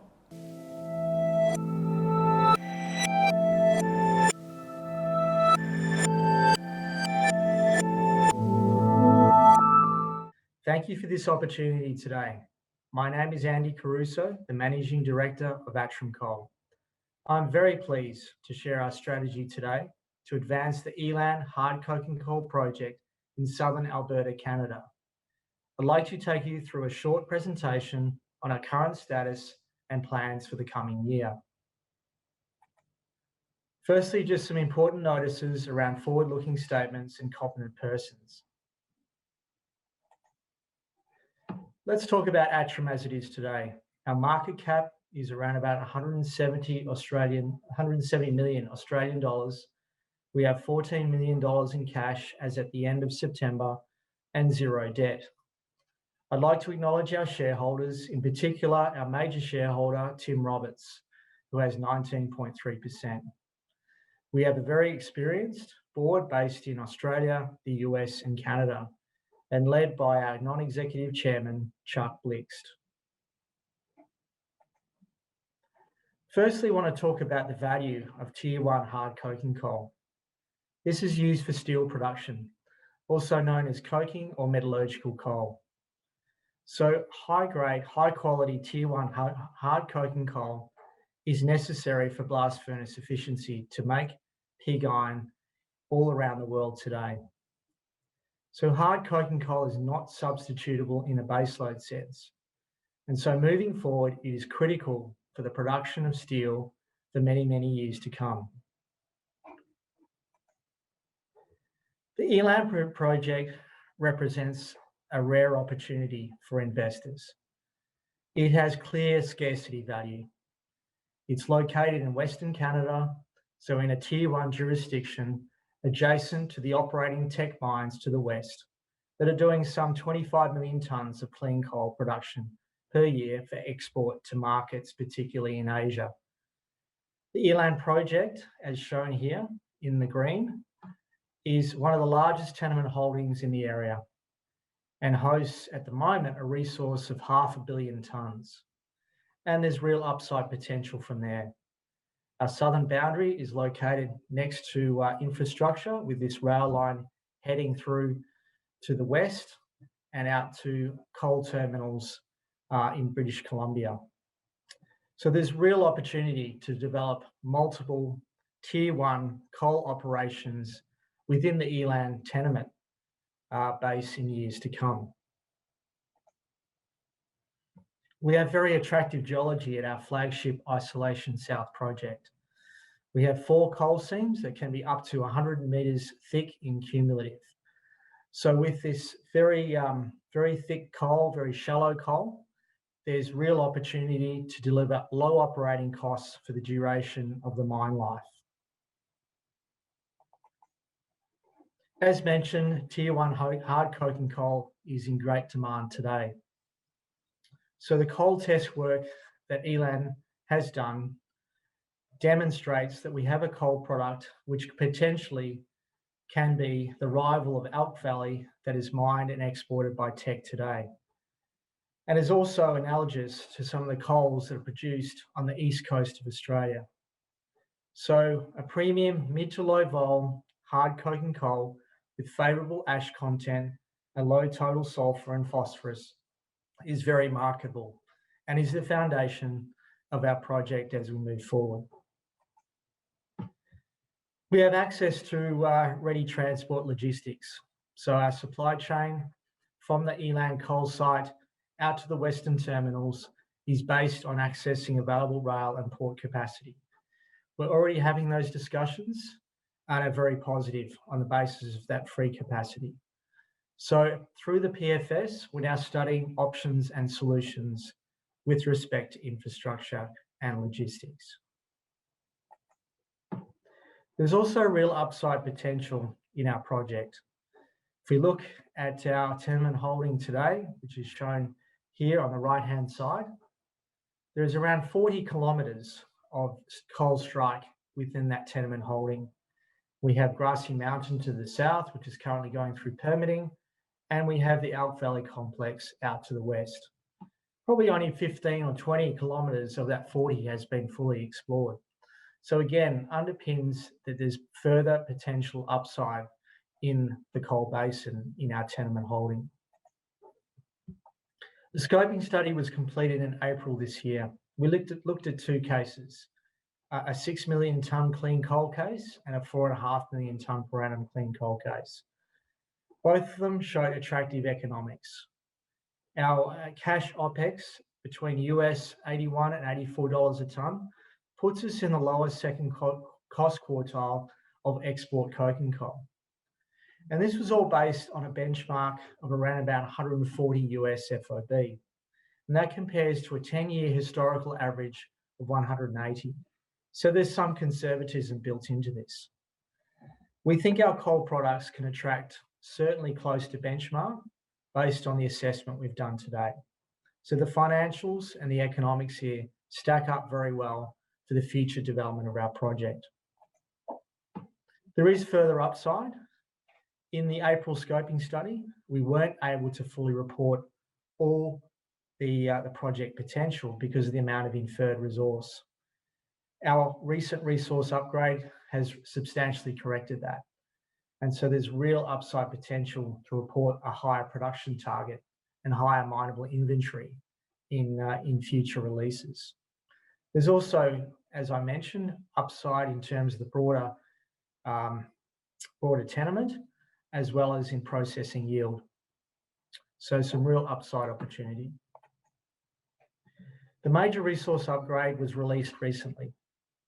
So the 2020 drilling was solely focused on Isolation South, combination of RAB, large diameter core, and geotechnical hydrological holes were used in support of that resource upgrade.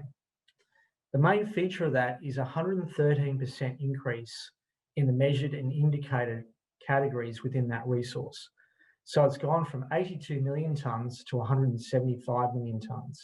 And we've also increased the total resource at Isolation South.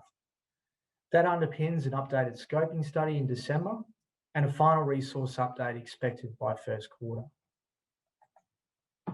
Our path to development is shown here. So from a mid-2021 PFS completion, we'll then move into a permitting phase in parallel with the bankable or definitive feasibility study. We're looking at permitting by early 2024 and first coal by 2024, 2025. So that's the time frame for this important development. And really critically, we're working closely with First Nations, government, regulators and communities, really about creating value for our shareholders, but for key stakeholders in Alberta as well. So in summary, the Elan project represents a rare opportunity. Large-scale resources, shallow and thick coal seams, low strip ratio, low operating costs, Tier 1 hard coking coal quality in a tier 1 jurisdiction, access to infrastructure, Canadian operating expertise, and a market that is really hungry for new sources of supply in coming years. Thank you.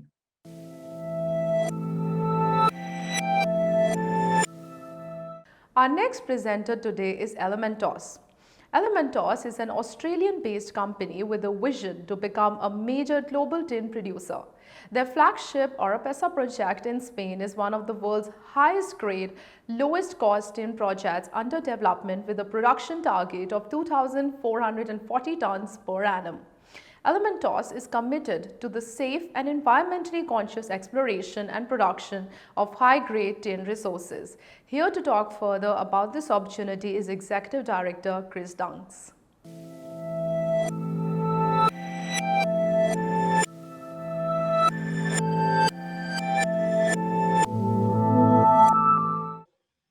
Good morning. My name is Christopher Dunks. I'm the Executive Director at Elementos Limited, a company located in Brisbane, Australia. And we're focused on the development of tin projects globally, and with our intention to be a significant global tin producer by 2025. Our vision is to become a major global tin producer because we're focused on execution of two projects that are getting well through the development cycle. And we're a big believer in the tin market and the way that the tin market's going to rebound after the COVID issues that's affected the market globally, and also the growing consumption of electronic goods is really going to drive the consumption of tin as solder and as the only option for solder for the electronics market. So who is Elementos? We have two world-class tin projects in very friendly jurisdictions. They are in Andalusia in Spain and in northwestern Tasmania in Australia. We've recently produced an economic study for the Oropesa tin project, and it actually shows it as one of the world's highest grade low-cost tin projects. It's an open pit project forecast to be having a low-cost mining cost. And it's got a very strong net present value and with a very financeable capex of just over $50 million US. We have a very strong board leadership team. We have just over 11% ownership of the company. We're very aligned with success with this business. In September, October in 2020, just recently, we raised just around $2.5 million as private placement here in Australia. And once we closed out that raising, we went back to our shareholders with the intention of raising another 300,000, but we had significant oversubscribed interest in that for $773,000. So we are fully funded in our current budget, which is all focused around drilling and building the resource at Oropesa and completing other developmental activities such as metallurgy and test work, and finalising a lot of the other fundamental design requirements that are required to move the project into production as soon as we can. The company has very firm strategies to deliver value for our shareholders. The first part of this strategy is complete a drilling and optimisation program. It's underway right now. I'll be talking about that in a lot more detail as we move through these slides. Number two is to finalise our environmental and permitting activities. These have been underway for some time, and they're picking up pace. We have a very good working relationship with the government in Andalusia. I'll talk about that in a little bit more detail as well. We're also pursuing number three here, the definitive feasibility study. We're talking to quite a few partners regarding offtake, and we have a significant amount of interest in financing the project for debt and equity. And then our fourth value catalyst is really unlocking the value from Cleveland. So Oropesa Tin Project is based in Andalusia in Spain. If you're mining in Spain, Andalusia province is exactly where you want to be. It's mining friendly jurisdiction. It's a government that understands the mining approvals process. It also understands the value of mining to the local community and the regional community, and how we can generate jobs and how that actually extends out into the wider community. Oropesa project is a planned open cut mining operation with conventional tin processing facilities, which is really gravity and flotation circuits. And the plan here is to produce tin concentrates at about 62% that can go to smelters in Europe or to smelters in Asia. It's a very mining friendly area. We have some very large base metal operations within about 200 kilometres of our site, which have really set the standard for how mining operates in this region. It is one of the world's highest grade open cut tin projects. In our economic study that we recently submitted, we have a 9.3 million tonne measured and indicated resource. That gives us just over 50,000 tonnes of tin metal. And from that resource, we produced this study basing our operating case at 750,000 tonnes per annum of ore feed into the plant. Using our TOMRA ore sorting technology, that really equates to about 600,000 going into the mill, going into the actual processing facility. But using a sub $20,000 tin price, which is quite conservative, we come up with a very financeable economic project where we have a pre-tax net present value just around $92 million US and a very strong internal rate of return. And these types of numbers attract the private equity funds in the mining space, and they also attract banks who are interested to do project finance. So we have a project as its base case, which is very financeable and very interesting to the market that's really starved of tin projects over the last 20 years, with this project being probably the second that's going to be coming into production in the last 15 years of projects outside of China. So we're very excited with Oropesa.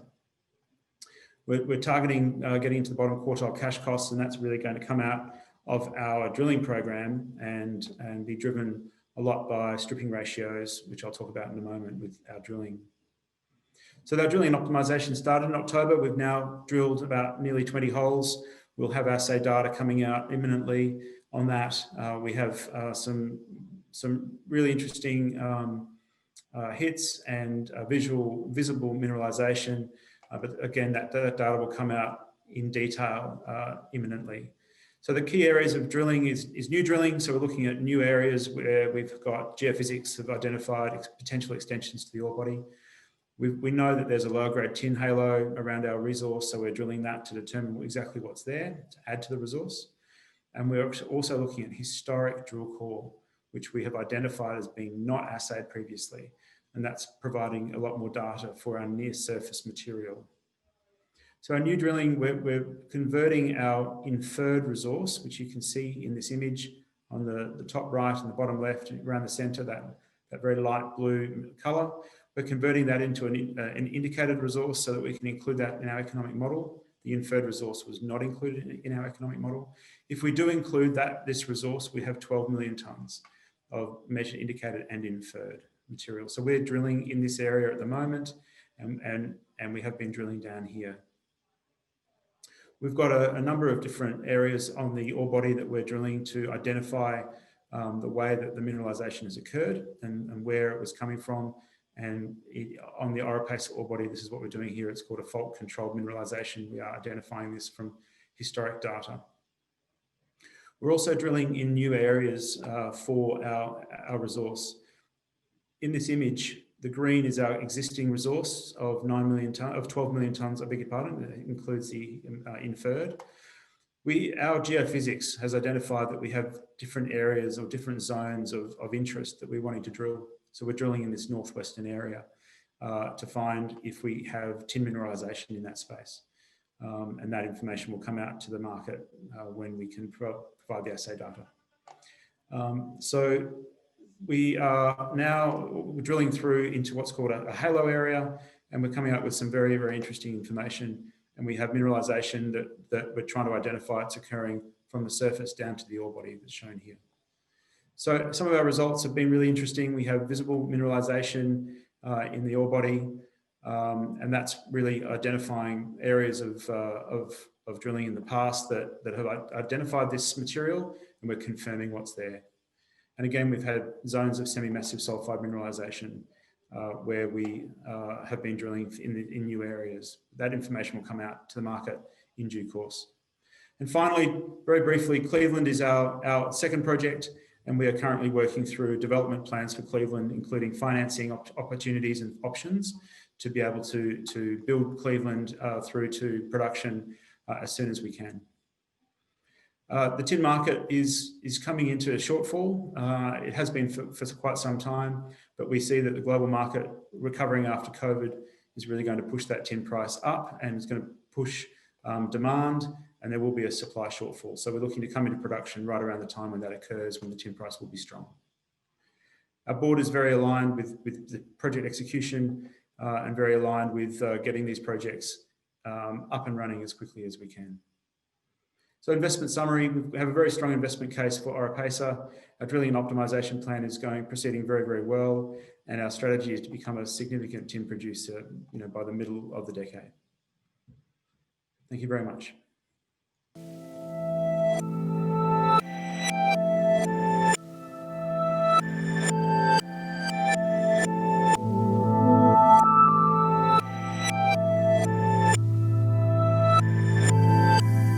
Our next keynote presentation today will be delivered by the head of Australian Equity Strategy at TAMIM Asset Management, Ron Shamgar. Ron has a passion for value investing and has been doing so for over 15 years, and will now speak to us further about the invaluable expertise he has attained over that time.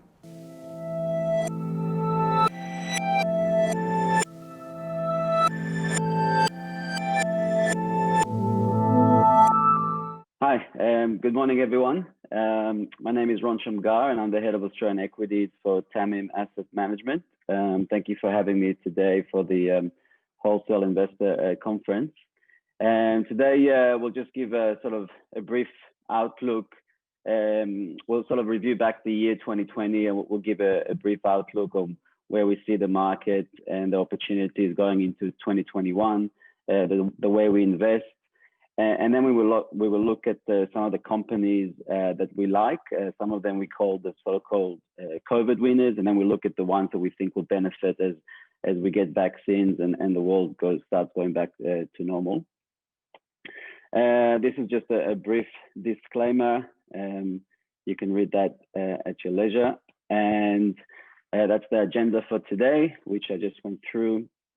So really, our investment philosophy at TAMIM, we sort of use a value-based approach to identifying companies. We look at fundamentals mostly through our investment process, and we look to generate long-term capital growth, looking for companies that are growing. We're looking for businesses that have momentum and that's accelerating. And so we're looking for growing earnings, cash generations, and we like industry with tailwinds. Obviously, we're looking for growth companies that are undervalued. And undervalued doesn't necessarily mean a low multiple. It can be a high multiple, but if that company is growing fast, then that multiple could be really cheap in the future. A little bit about my background. I've been investing in the market for the last 17 years.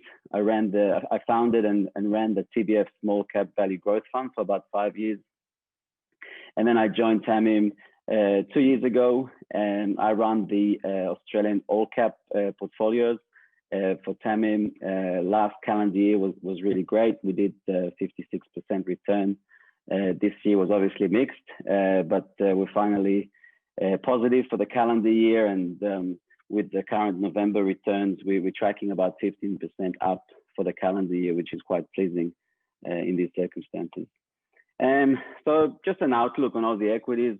If we quickly recap 2020, obviously the year started really well, and then we all know COVID emerged. And really the crisis started during the February reporting season, which was really difficult because the companies that we own were reporting really well, but the market was selling off aggressively, obviously anticipating lockdowns around the world.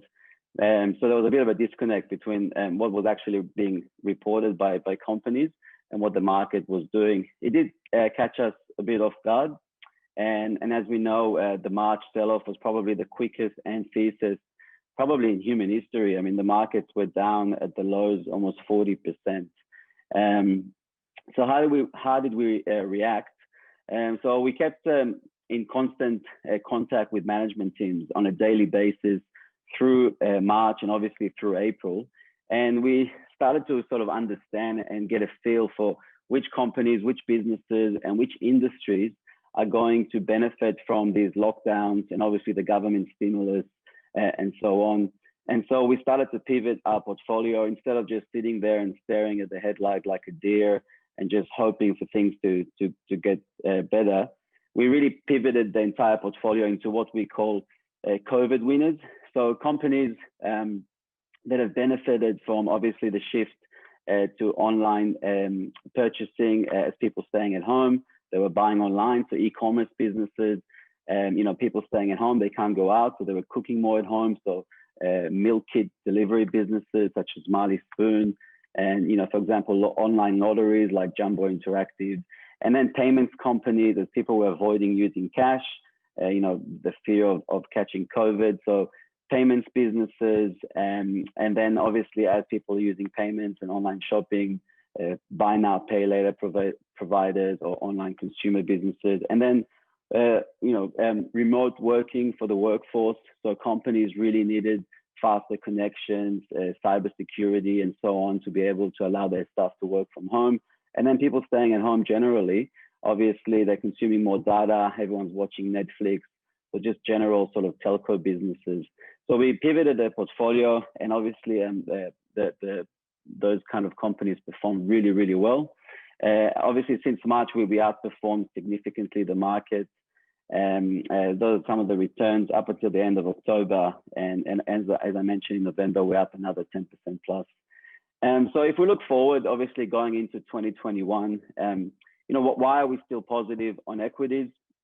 I think investors here in Australia and obviously globally, they're all searching for returns. I think generally consumers and investors are quite cashed up. A lot of government stimulus. People have been saving up quite a lot this year.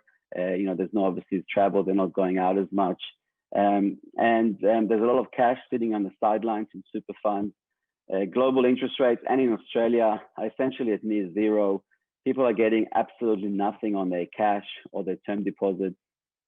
And so they're going to look for a better return. Obviously property has done okay, and that's starting to sort of benefit again, and prices are coming up, but it's still quite difficult for many investors to get into the market. We see the economy to be supported by the government, continued stimulus, even if JobKeeper and those programs sort of wane off through the year, we still think that the government will continue to spend to stimulate the economy. And there's a lot of central bank liquidity, QE programs.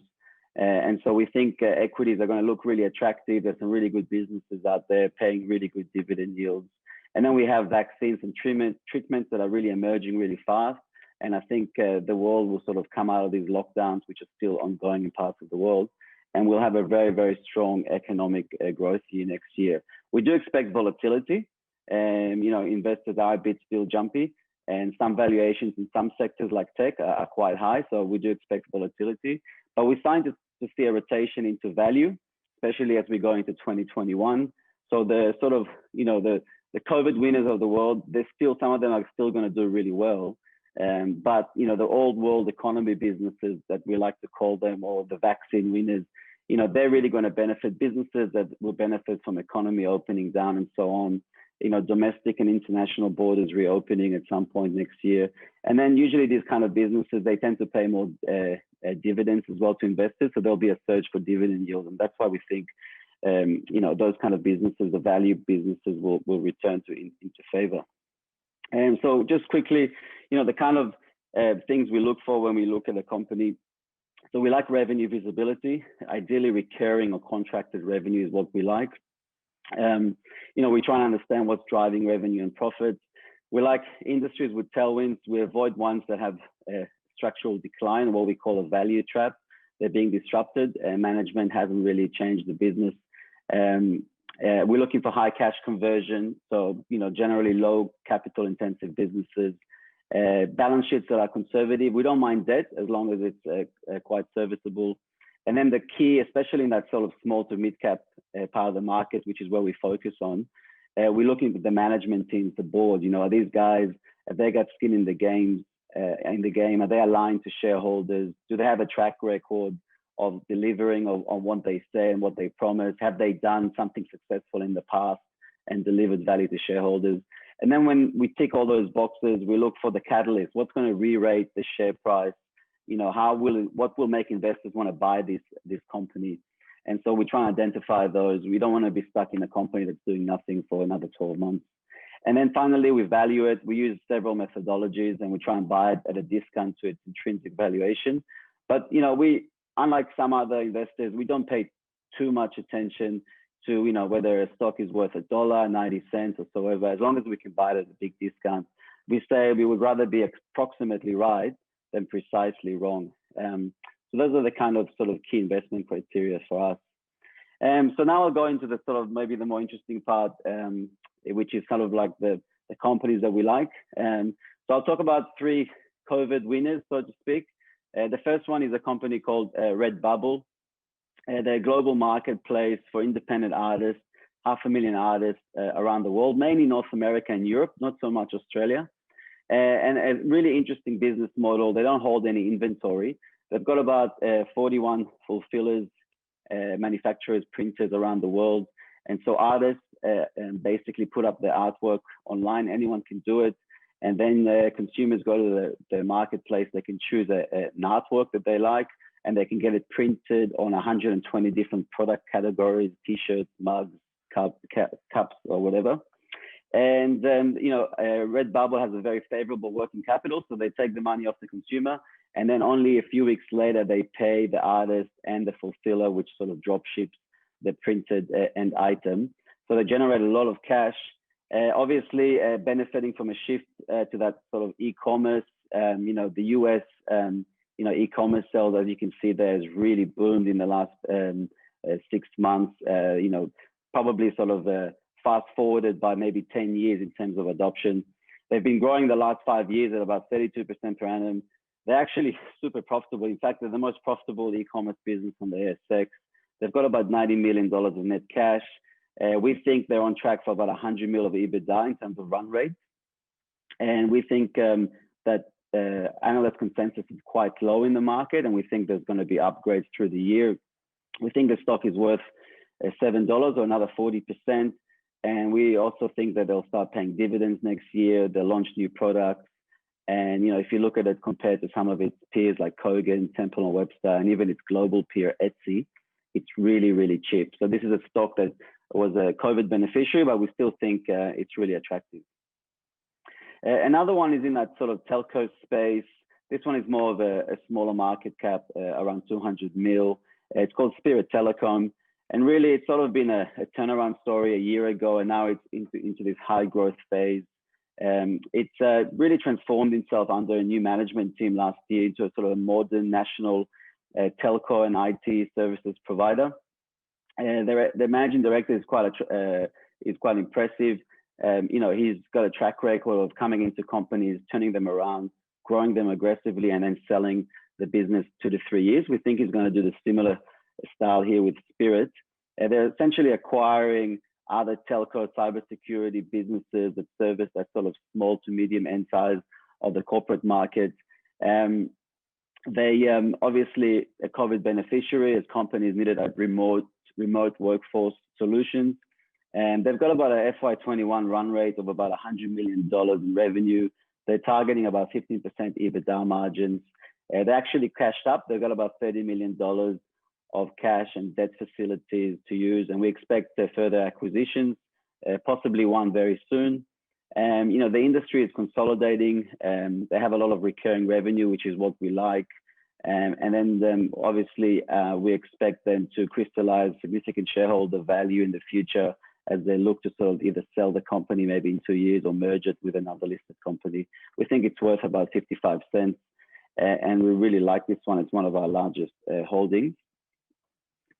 And the next one is in that sort of buy now, pay later sector, obviously a very popular hot thematic.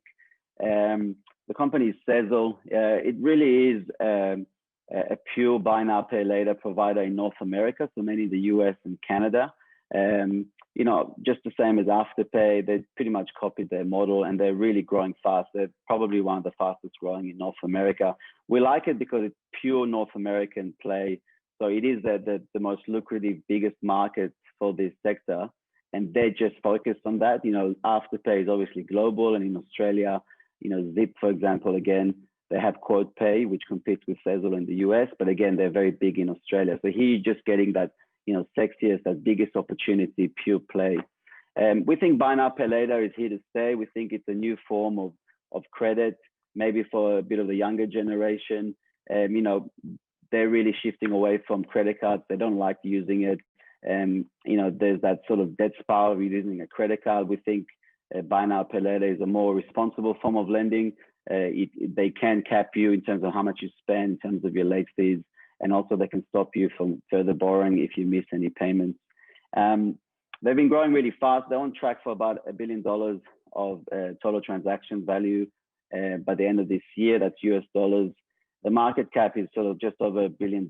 They cashed up on a relative valuation. Obviously, they're not profitable yet, but on a relative valuation compared to, say, Afterpay, they're quite cheap. And we think that when the sector starts to consolidate in the next sort of 1 to 2 years, there's probably too many players at the moment.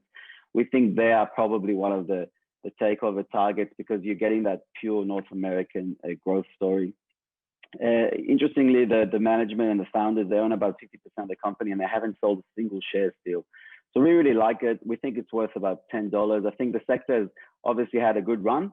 So, it might sort of go sideways for a bit, but then eventually that growth will catch up and it will look cheap again. And then I think the stock will go higher. We expect it to be added potentially to the ASX 200 at some point. And then obviously the Christmas sales update soon should be really, really strong.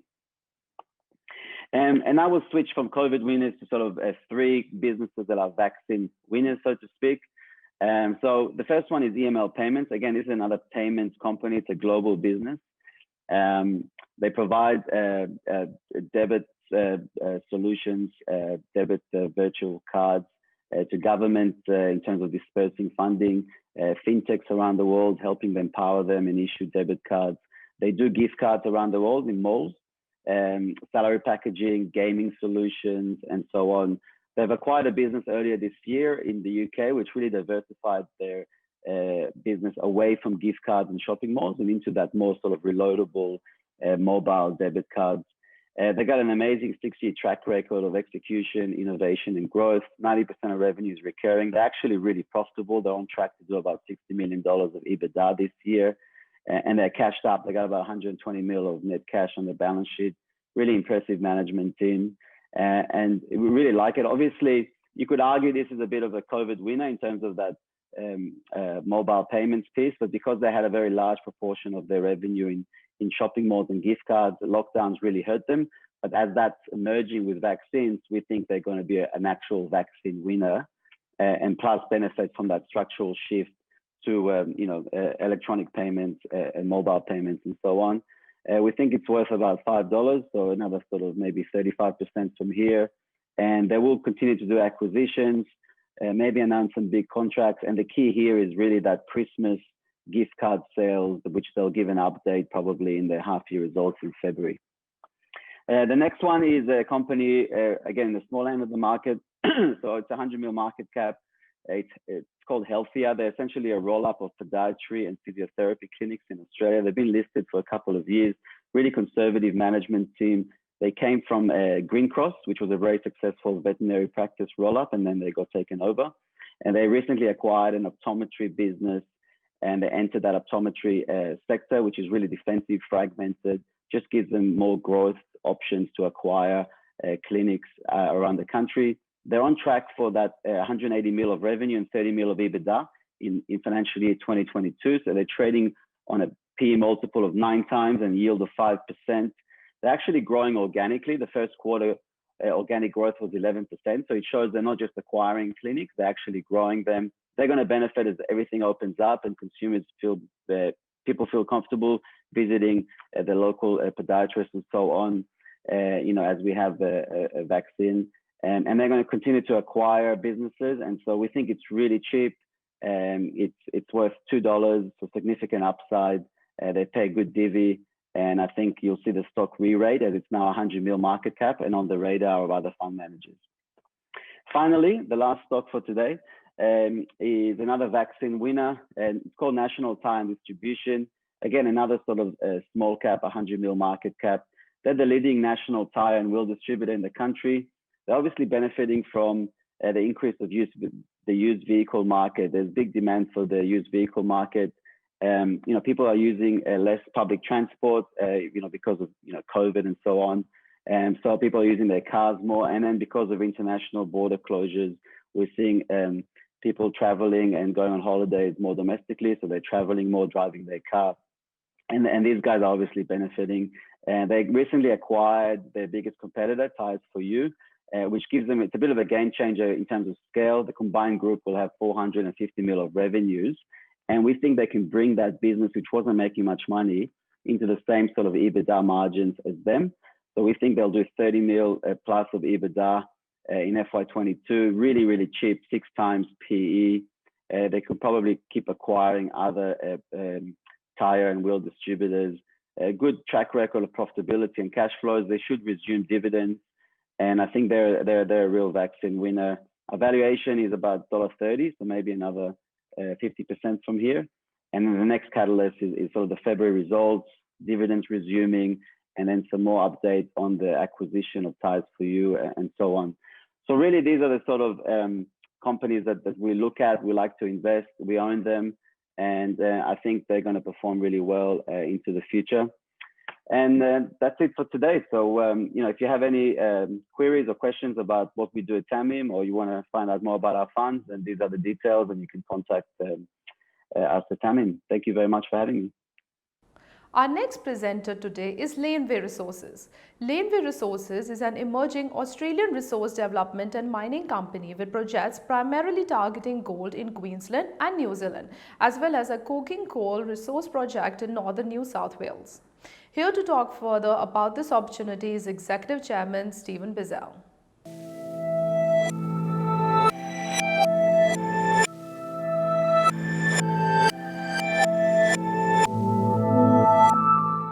Hi, my name's Stephen Bizzell and I'm the Executive Chairman of Laneway Resources. Our ASX code is LMY. Before we start today's presentation, there's a competent person statement and disclaimer, given we'll be referring to our gold and coal resources throughout. Laneway has a number of projects. Its main focus is on gold. And our most advanced project is in North Queensland, the Agate Creek Gold Project, where we have very significant JORC resource already outlined of over 367,000 ounces with significant exploration upside. We have a granted mining lease and we've already currently mining some shallow high-grade near surface materials. We had a successful mining campaign last year and we're currently mining again at the moment. We also have an exploration project in New Zealand, which is well located near the operating Martha Gold Mine at Waihi. And that project has had over $6 million spent on it to date. We also have a coking coal project in northern New South Wales, Ashford Coking Coal Project, with about 15 million tonne resource outlined and a mining lease application, and we've entered into a conditional sale agreement on that project, which I'll touch on later. We think Laneway is certainly positioned for growth in 2021. We have advanced gold and coal projects with significant resources, have current mining campaign, which will provide the company with cash flow and improve its strong financial position. And we have the ability to continue to internally fund our planned exploration and development activities, which provides a solid basis for moving forward with various projects. We have active exploration programs planned for the coming year, both in our North Queensland gold project at Agate Creek, as well as over in New Zealand, and significant exploration upside, particularly at Agate Creek.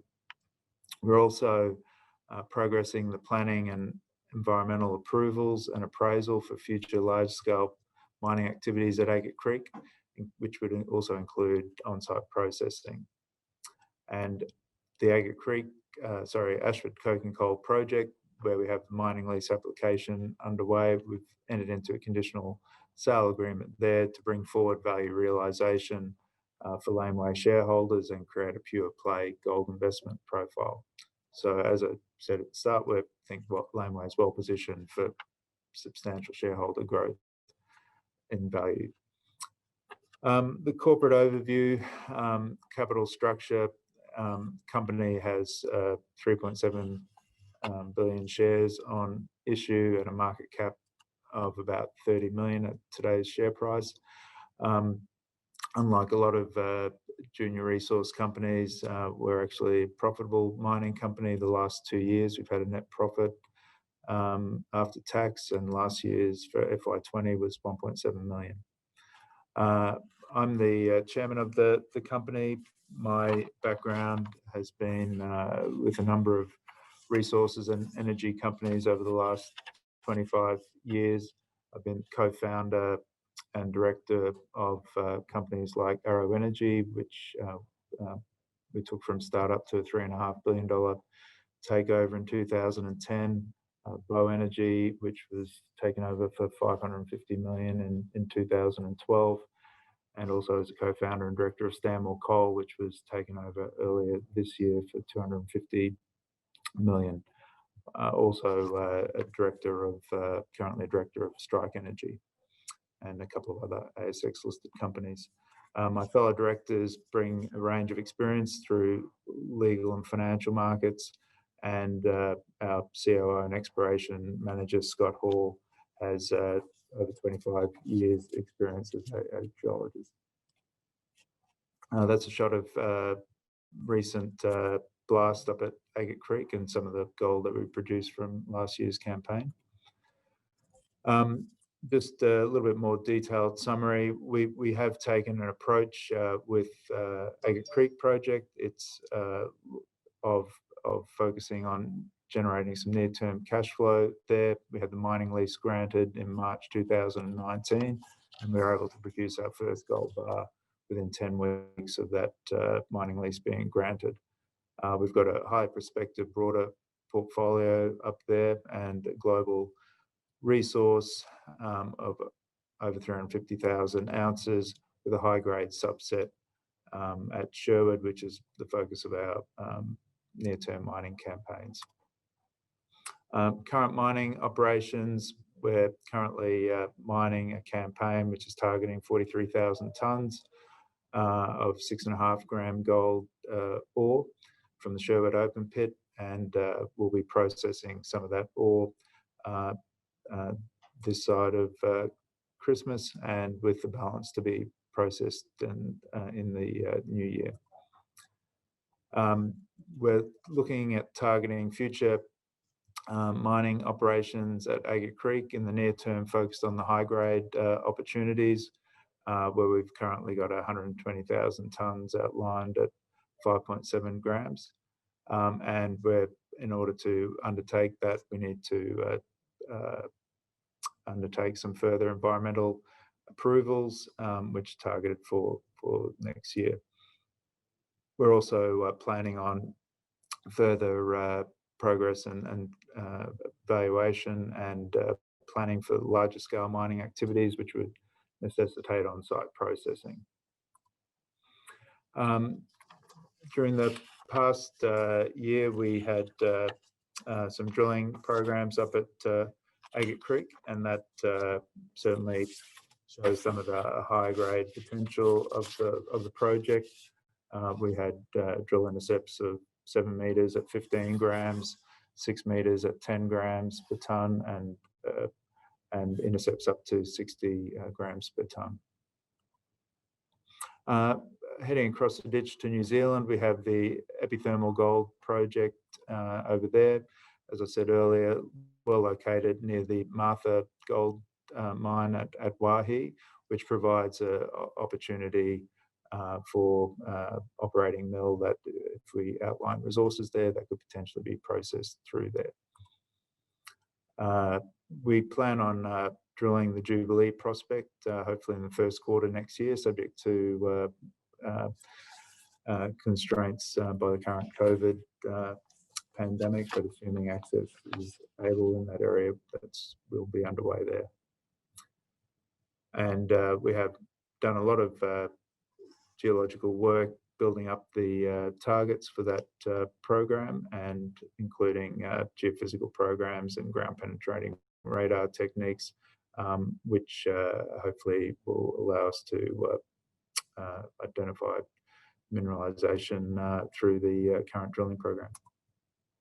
We also have the Ashford Coal project, which we've entered into a conditional sale agreement on. It has a 15 million tonne resource, a conceptual production scenario of 300 to 400,000 tonnes per annum of hard coking coal. We have a proposed stage sale of this project, which sees us potentially realising up to about 10 million in value for the project over time, and on top of that, a retained royalty interest of 50 cents per tonne of ore of coal produced from the 15 million tonne resource. Our strategy and key objectives for 2021, focus for 21 is on the further progression of our gold projects, and cash flow generated from current mining at Agate Creek will provide us with a robust financial footing to enable progression of our assets without the necessity for dilutive equity raisings. We'll be completing up at Agate Creek, completing the current mining and processing activities. We'll be looking at investigating other areas that will be suitable for mining later in 2021. And we're looking at an extensive drilling program aimed at extending the current high-grade resource as well as a broader global resource. And that'll be including testing some of the 60 untested regional targets we have. And we'll be continuing to progress the planning and approvals and development for large-scale mining activities. In New Zealand, we plan on drilling Jubilee in 2021, subject to lifting of the COVID travel restrictions. And with the Ashford Coal project, our objective there is to complete on the sale of the project to Oztin Mining, because we'll be retaining a royalty interest as well as a shareholding, and Oztin will be assisting in progressing of the mining lease application there as well. So as I touched on earlier, we think Laneway Resources is well positioned for growth in 2021, and would welcome you on board as shareholders. Thank you.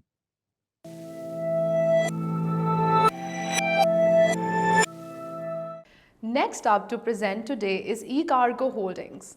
eCargo is an online to offline enabler that services international brands and retailers entering the China market. It is considered unique as it is currently the only business operating in the China market that can provide all of these services to its clients in a one-stop shop service offering. Here to talk further about this opportunity is CEO Lawrence Lun.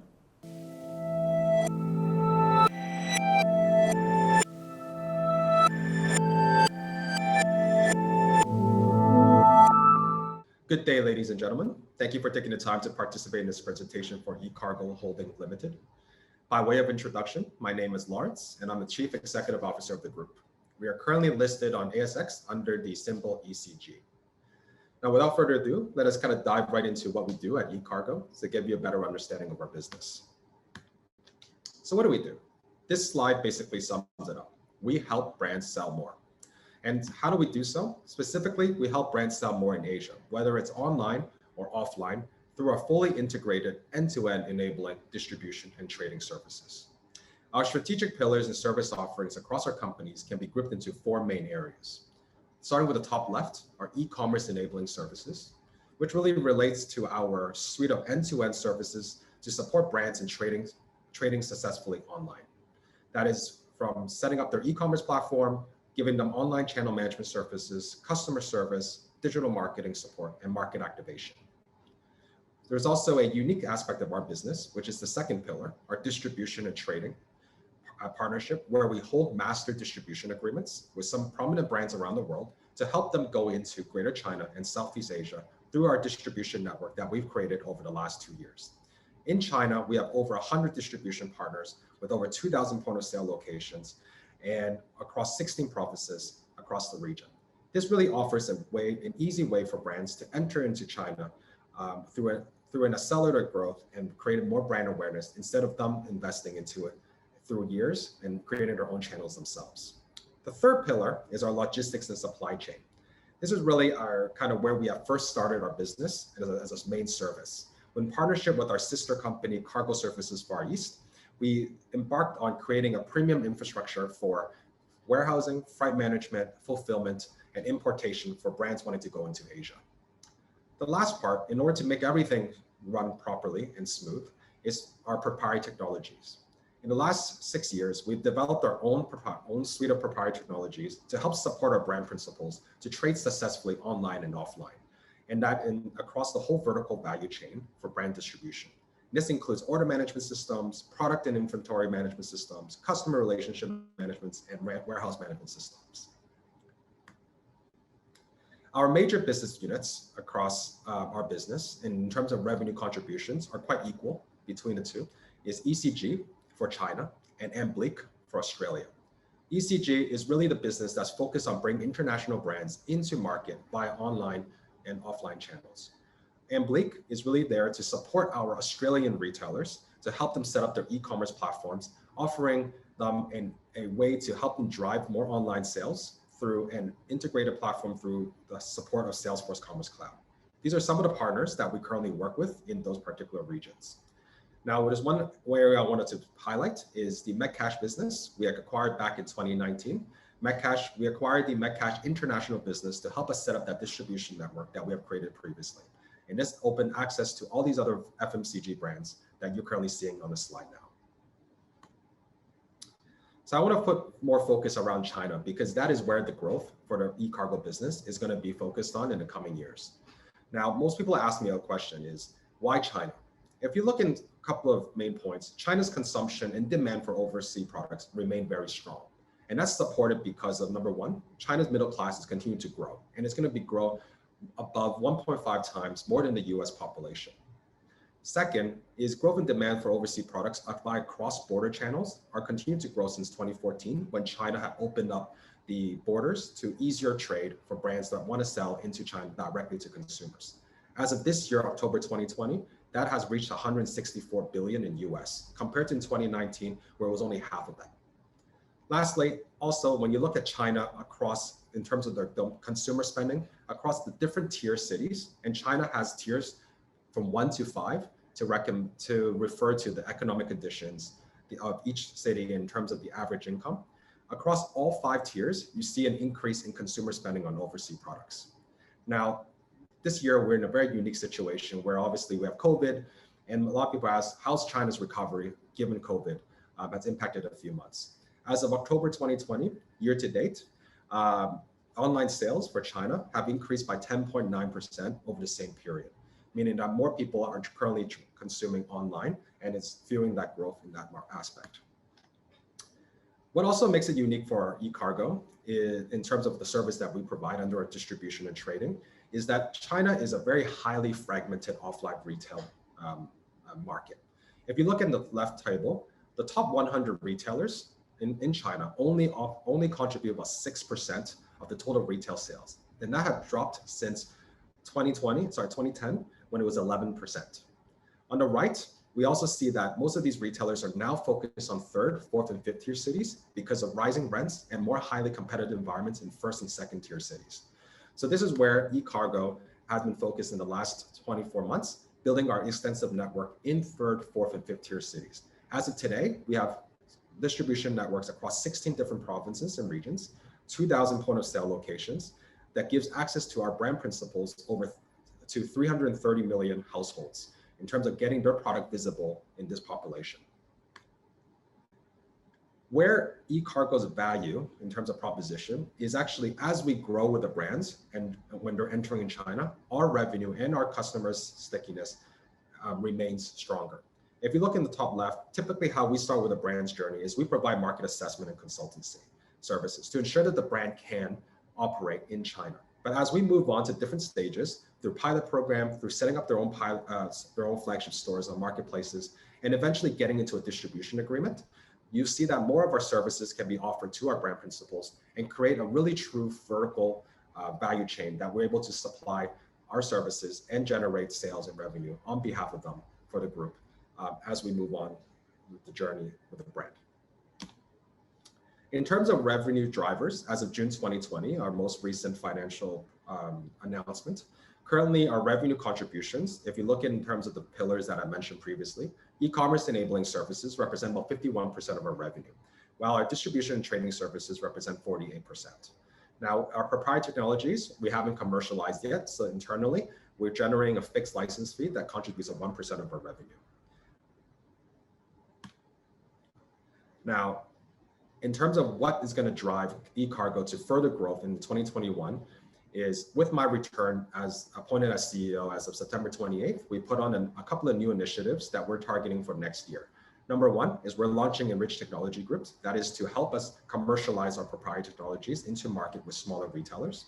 We're also launching our JJX platform to help ensure that our distribution network can be offered to smaller retailers. We also have some complementary e-commerce technologies. And most interesting is new master distribution agreements that we're currently signed on to kick off next year.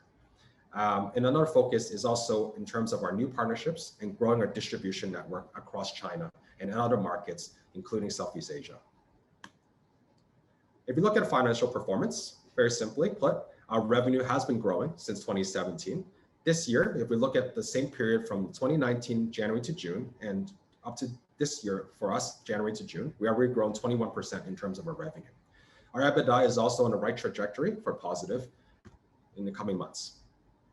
If you look in terms of further interesting data around our business is our cost efficiency. Through our reorganization, we have now generated a more efficient business to drive value for our shareholders. If you look in terms of top, on the left table on the top, you see a ratio of 0.62.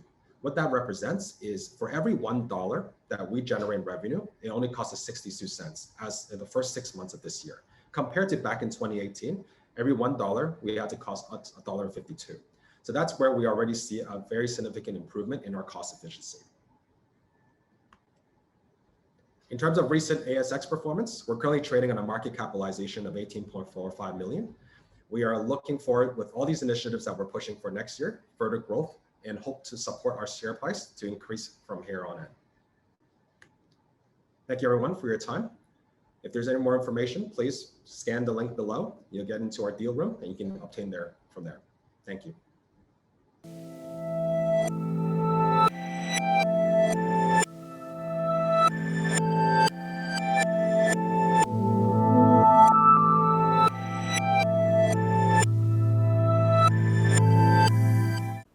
Our next presenter today is Aldoro Resources.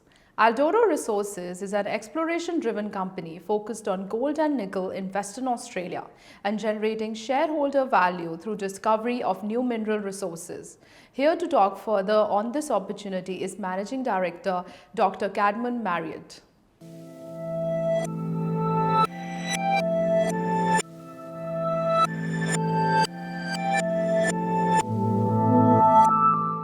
Hello everyone and welcome to my presentation. My name is Cadman Marriott and I'm the Chief Executive of Aldoro Resources. Now, Aldoro Resources is a small cap mineral exploration company listed on the ASX with the ticker ARN. We're an exploration driven company, very focused on aiming to generate shareholder value through the discovery of new deposits.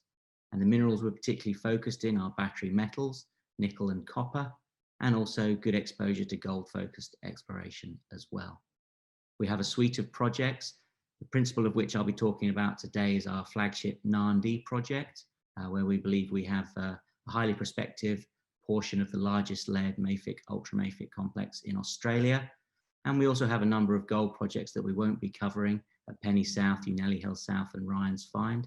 Now, all of these are potentially company-making opportunities.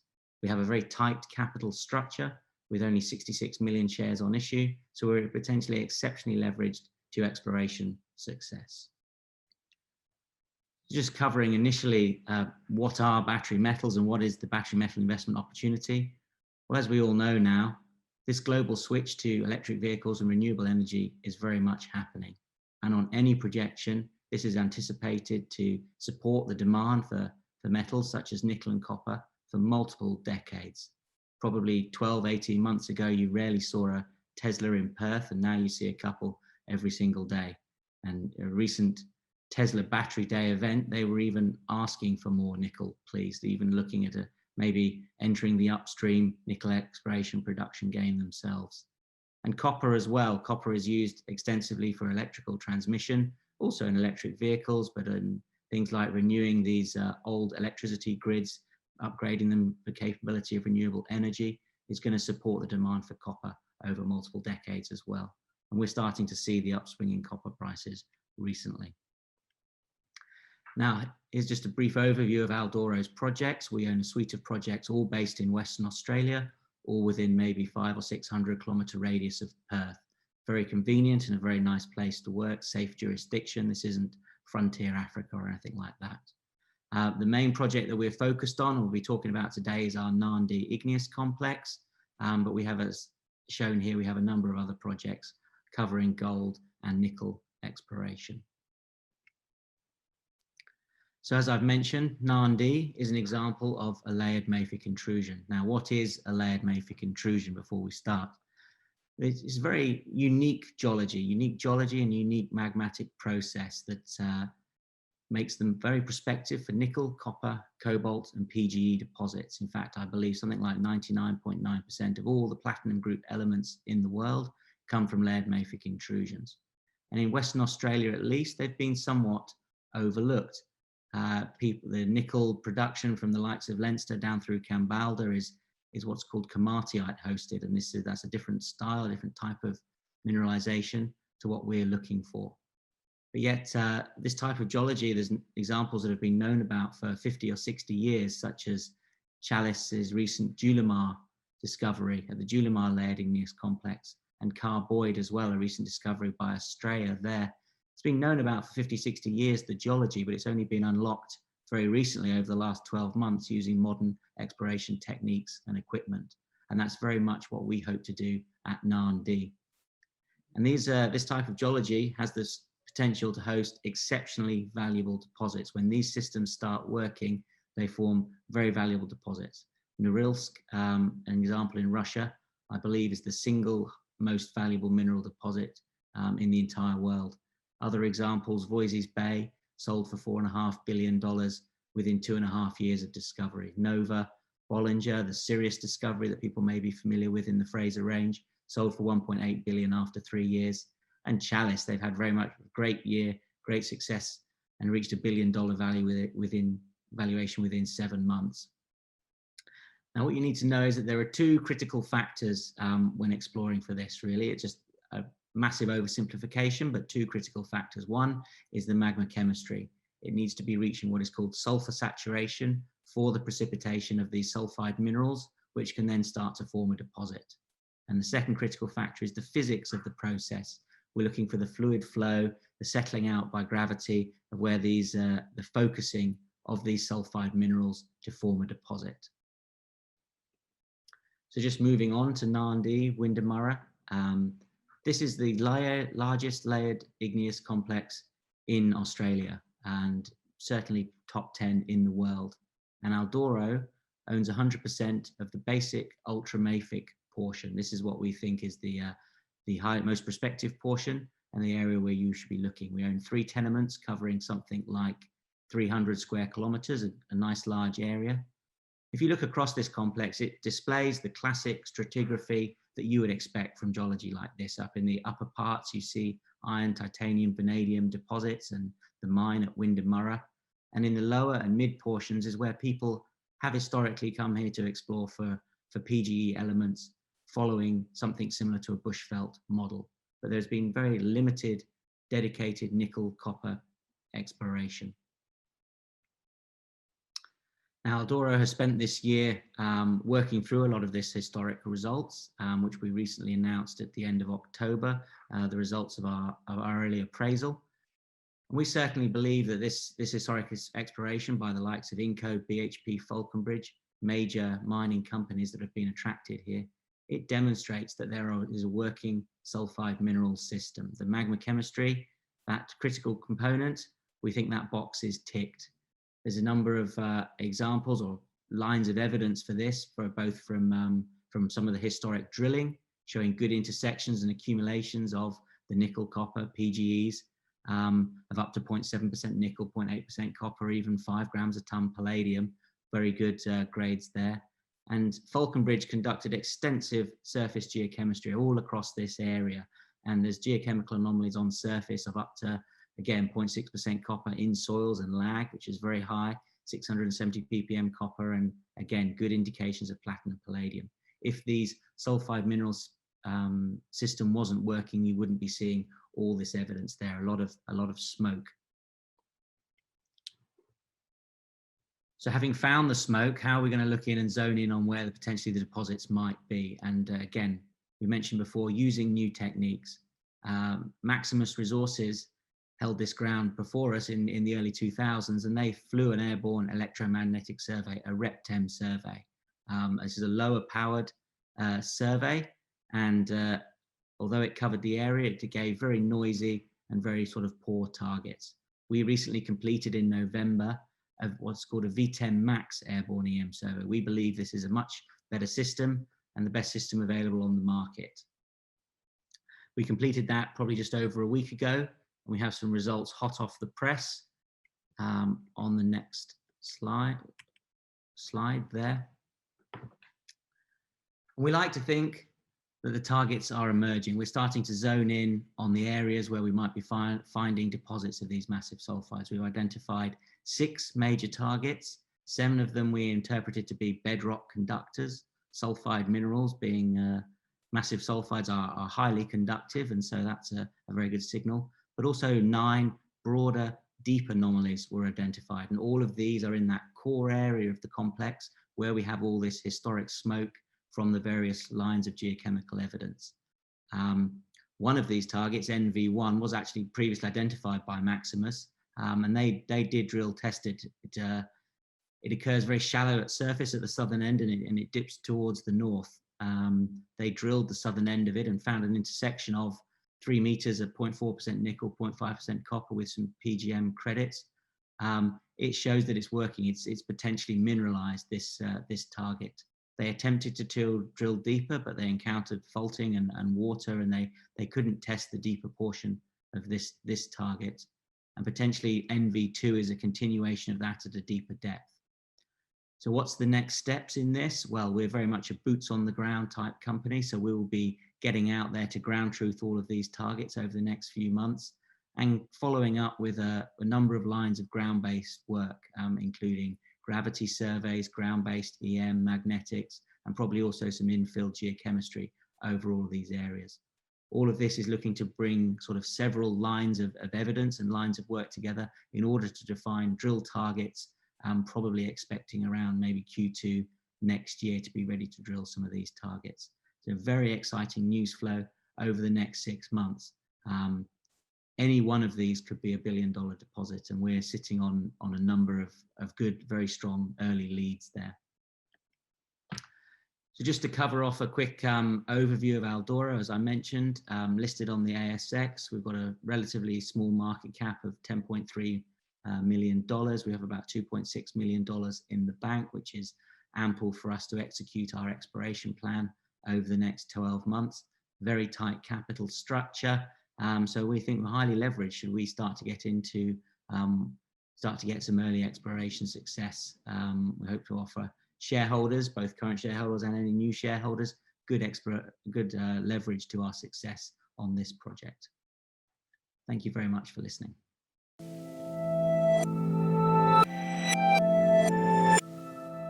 Up next is Lepetico. Lepetico is a global lithium exploration and development company with offices in Perth and Toronto. Differentiated by its 100% owned clean tech LMAX process technology that extracts lithium and recovers valuable byproducts from less contested minerals. Here to talk further about this is Managing Director Joe Walsh.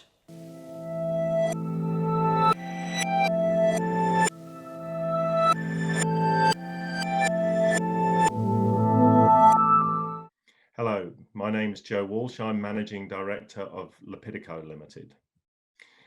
Lepidico is an ASX-listed lithium development company that's developing a sustainable, vertically integrated project, which involves the redevelopment of 2 mines in Namibia and the building of a new concentrator there, which will then feed a mineral concentrate to the chemical plant that we'll be building in Abu Dhabi, which will produce lithium hydroxide monohydrate and a series of byproducts.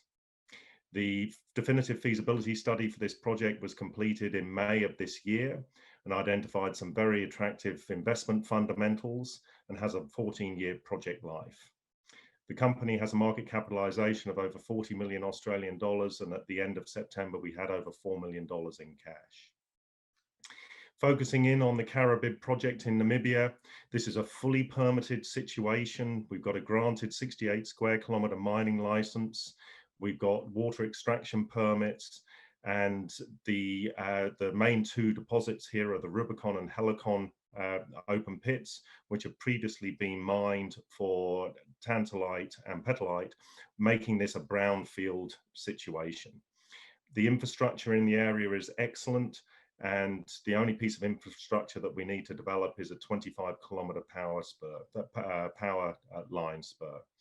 And we've got a large ground position here as well of over 1,000 square kilometres and ready access from the project site to the port of Walvis Bay on the coast.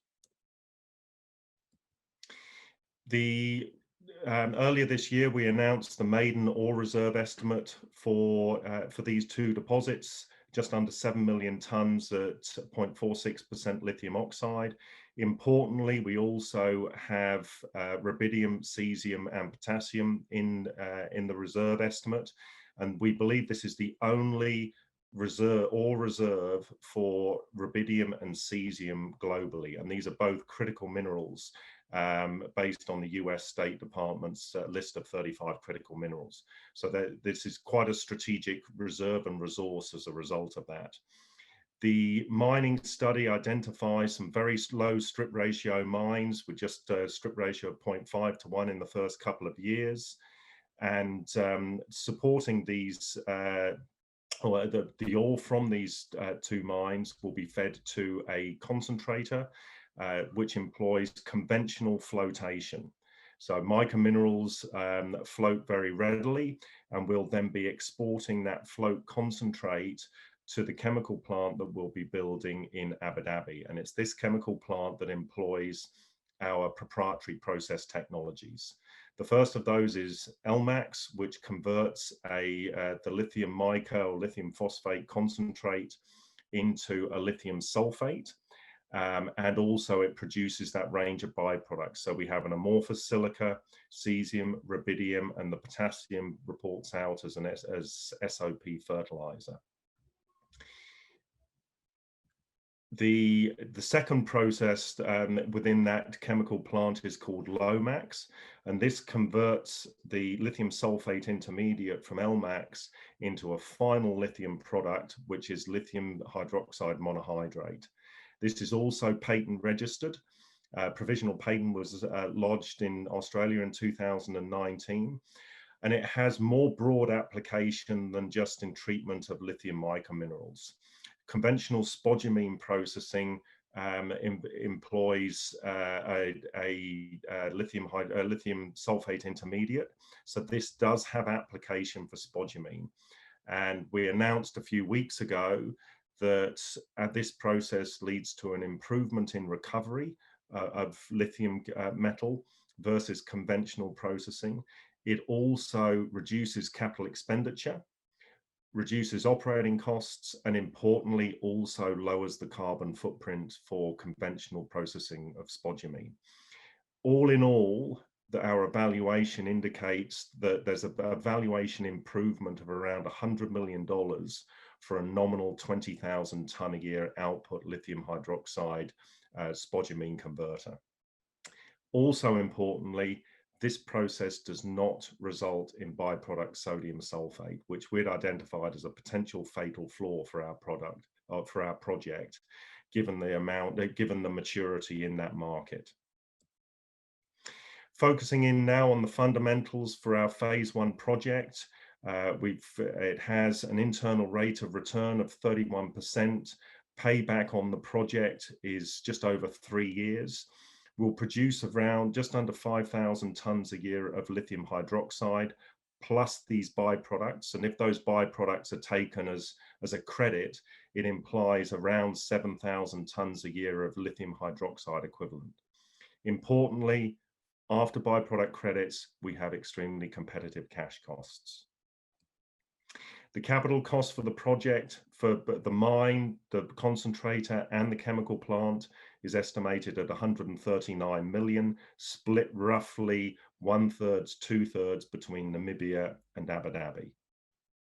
You can see here the production profile over the 14-year production life. We've assumed a 3-year ramp up to full production here, and then we do see increasing grades over the course of the first 5 years. And this chart here, it is from Benchmark Mineral Intelligence's global cost curve for lithium hydroxide. And you can see that after byproduct credits, our project is extremely cost competitive. If you were to ignore the byproduct credits, we're still consistent with a typical spodumene converter. It's important to focus in on our sustainability criteria, and particularly our environmental and social credentials. Our process technologies provide a relatively low carbon intensity relative to the industry, so much lower than is implied for most vertically integrated spodumene projects and more similar to a typical brine project.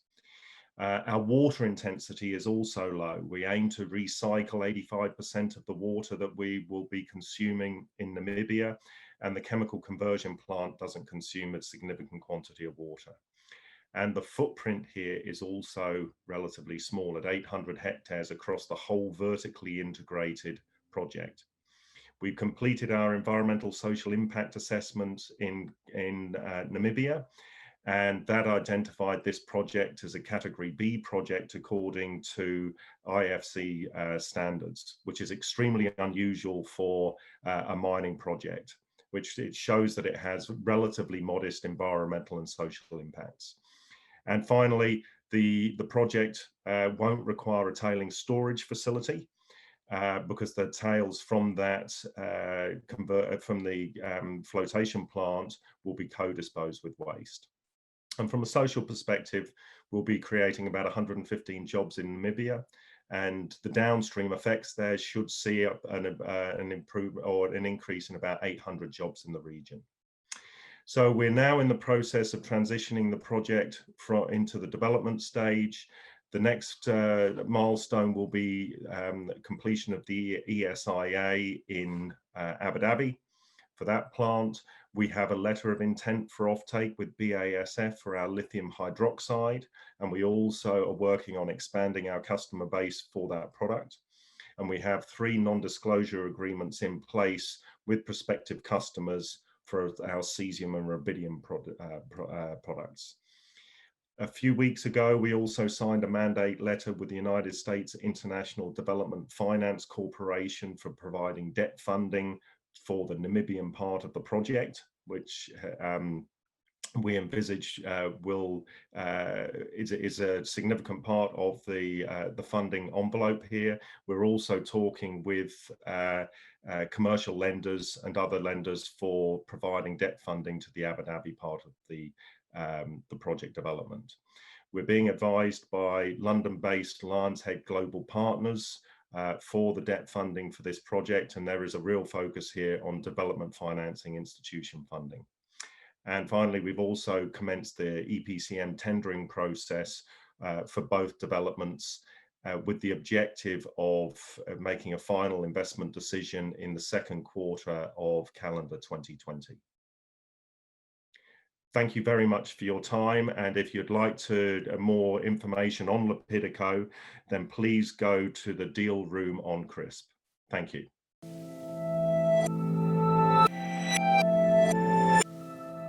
Next up to present today is Stem Cell United.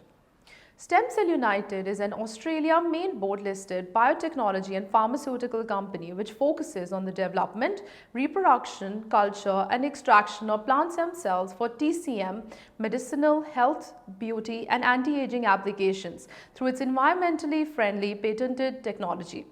Here to talk further about this opportunity is CEO Philip Gu.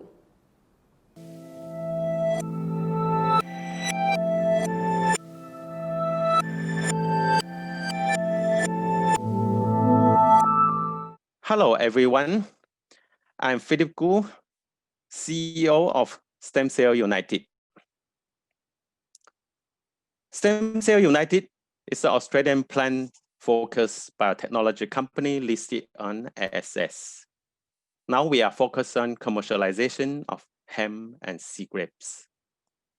SCU's principal focus is in Asia-Pacific market, such as Southeast Asia, China, and Australia. Let me give a bit of background of myself. I started a career as a food technologist in Australia. I proudly invented the world's first abalone sauce when I was in Melbourne in 1991.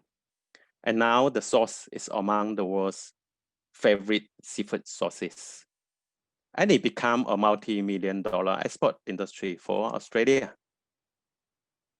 I'm a post-harvest consultant for FAO of United Nations for 10 years. I founded this Stem Cell United and listed the company on ASX in 2015.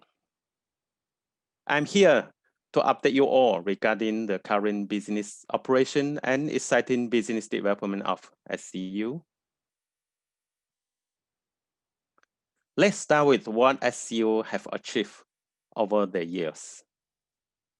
We have now 16 numbers of technology patent and 20 seed genetics seed bank, and 1 import and export permit of CBD approved by China FDA. And we also register 15 numbers of cosmetic products formulated with CBD by CFDA.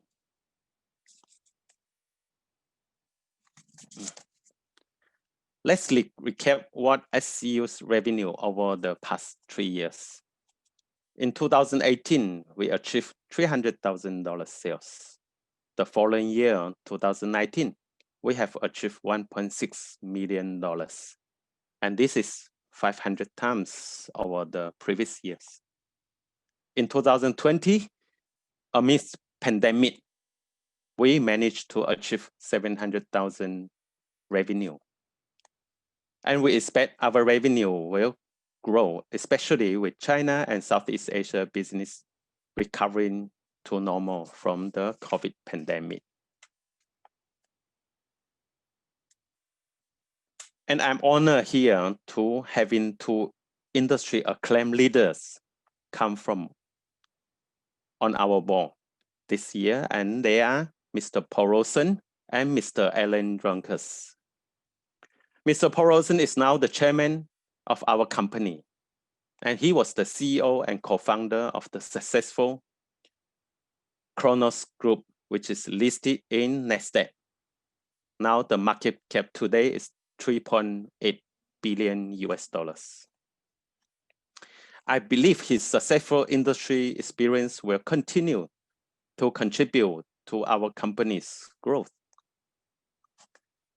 And Mr. Alan Drunker is our strategic advisor now for our cannabis genetic development. And he's the eldest son of Sensei family. As everybody knows, Sensei is the founding father of global cannabis seed genetic development.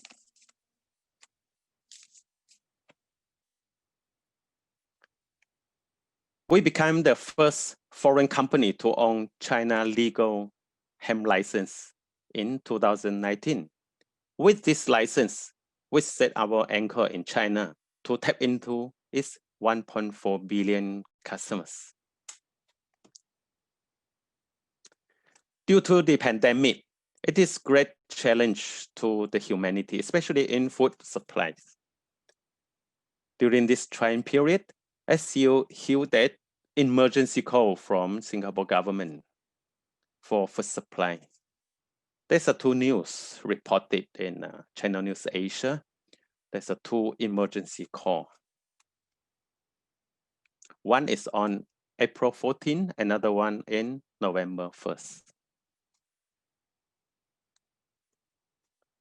Currently, Singapore has less than 10% of local produce food supply, and government is intend to increase it to 30% by 2030. So this is called 30 times 30 initiative. And we hope our secret can plug in 1% of this gap. So this is our SCU Singapore Secret project. And our team have achieved tremendous achievement in this area. First is the establishment of St. John Island R&D and pilot plant. St. John Island is about 20 minutes of Singapore Island. And here we have a high yield vertical marine vegetable farming, and we are building up secret seed bank and hatcheries.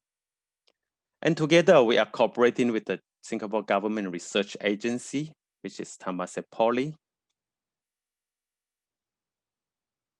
And for commercialization, we have secured 2,000 square meters of land for our vertical growth of this secret to meet our target. And last month, we finished the acquisition of Shenzhen Biotech Company. And this company produced around 2,000 tons of fresh cigarette for China market, and probably the largest cigarette company in China.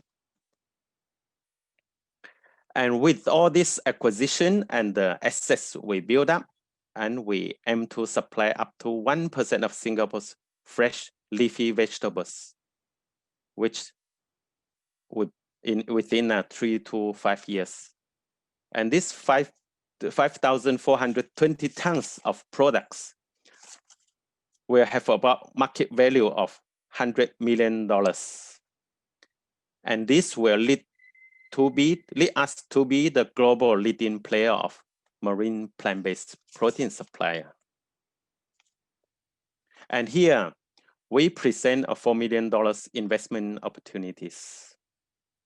This is mainly used for commercialization, including infrastructure establishment, which account for 37.5%, and market expansion of 20% of the fund, and plus continue strengthen our core technologies.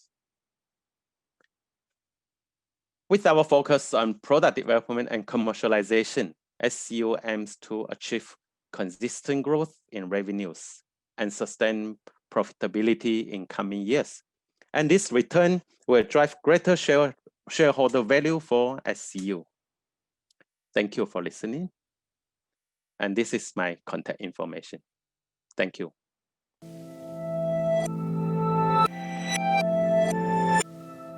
So that concludes today's presentations. I hope you've enjoyed the Emerging Small Cap Summit.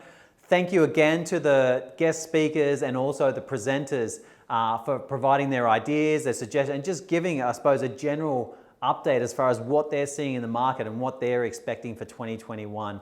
Also, I want to say a big thank you to the ASX listed CEOs who participated. We know how valuable their time is and how difficult it is to basically capture that essence of what they're doing as a company and provide it to investors so they can understand what the vision for their companies are. Our next event that we're going to be hosting is going to be early next year. This is going to be the largest virtual showcase that we have done to date, and we're very excited about it. It's called Emergence 24 Hours. This is a world's first 24-hour showcase where we're going to be following the sun, and basically the whole idea is that this encapsulates everything that we want to achieve with Wholesale Investor.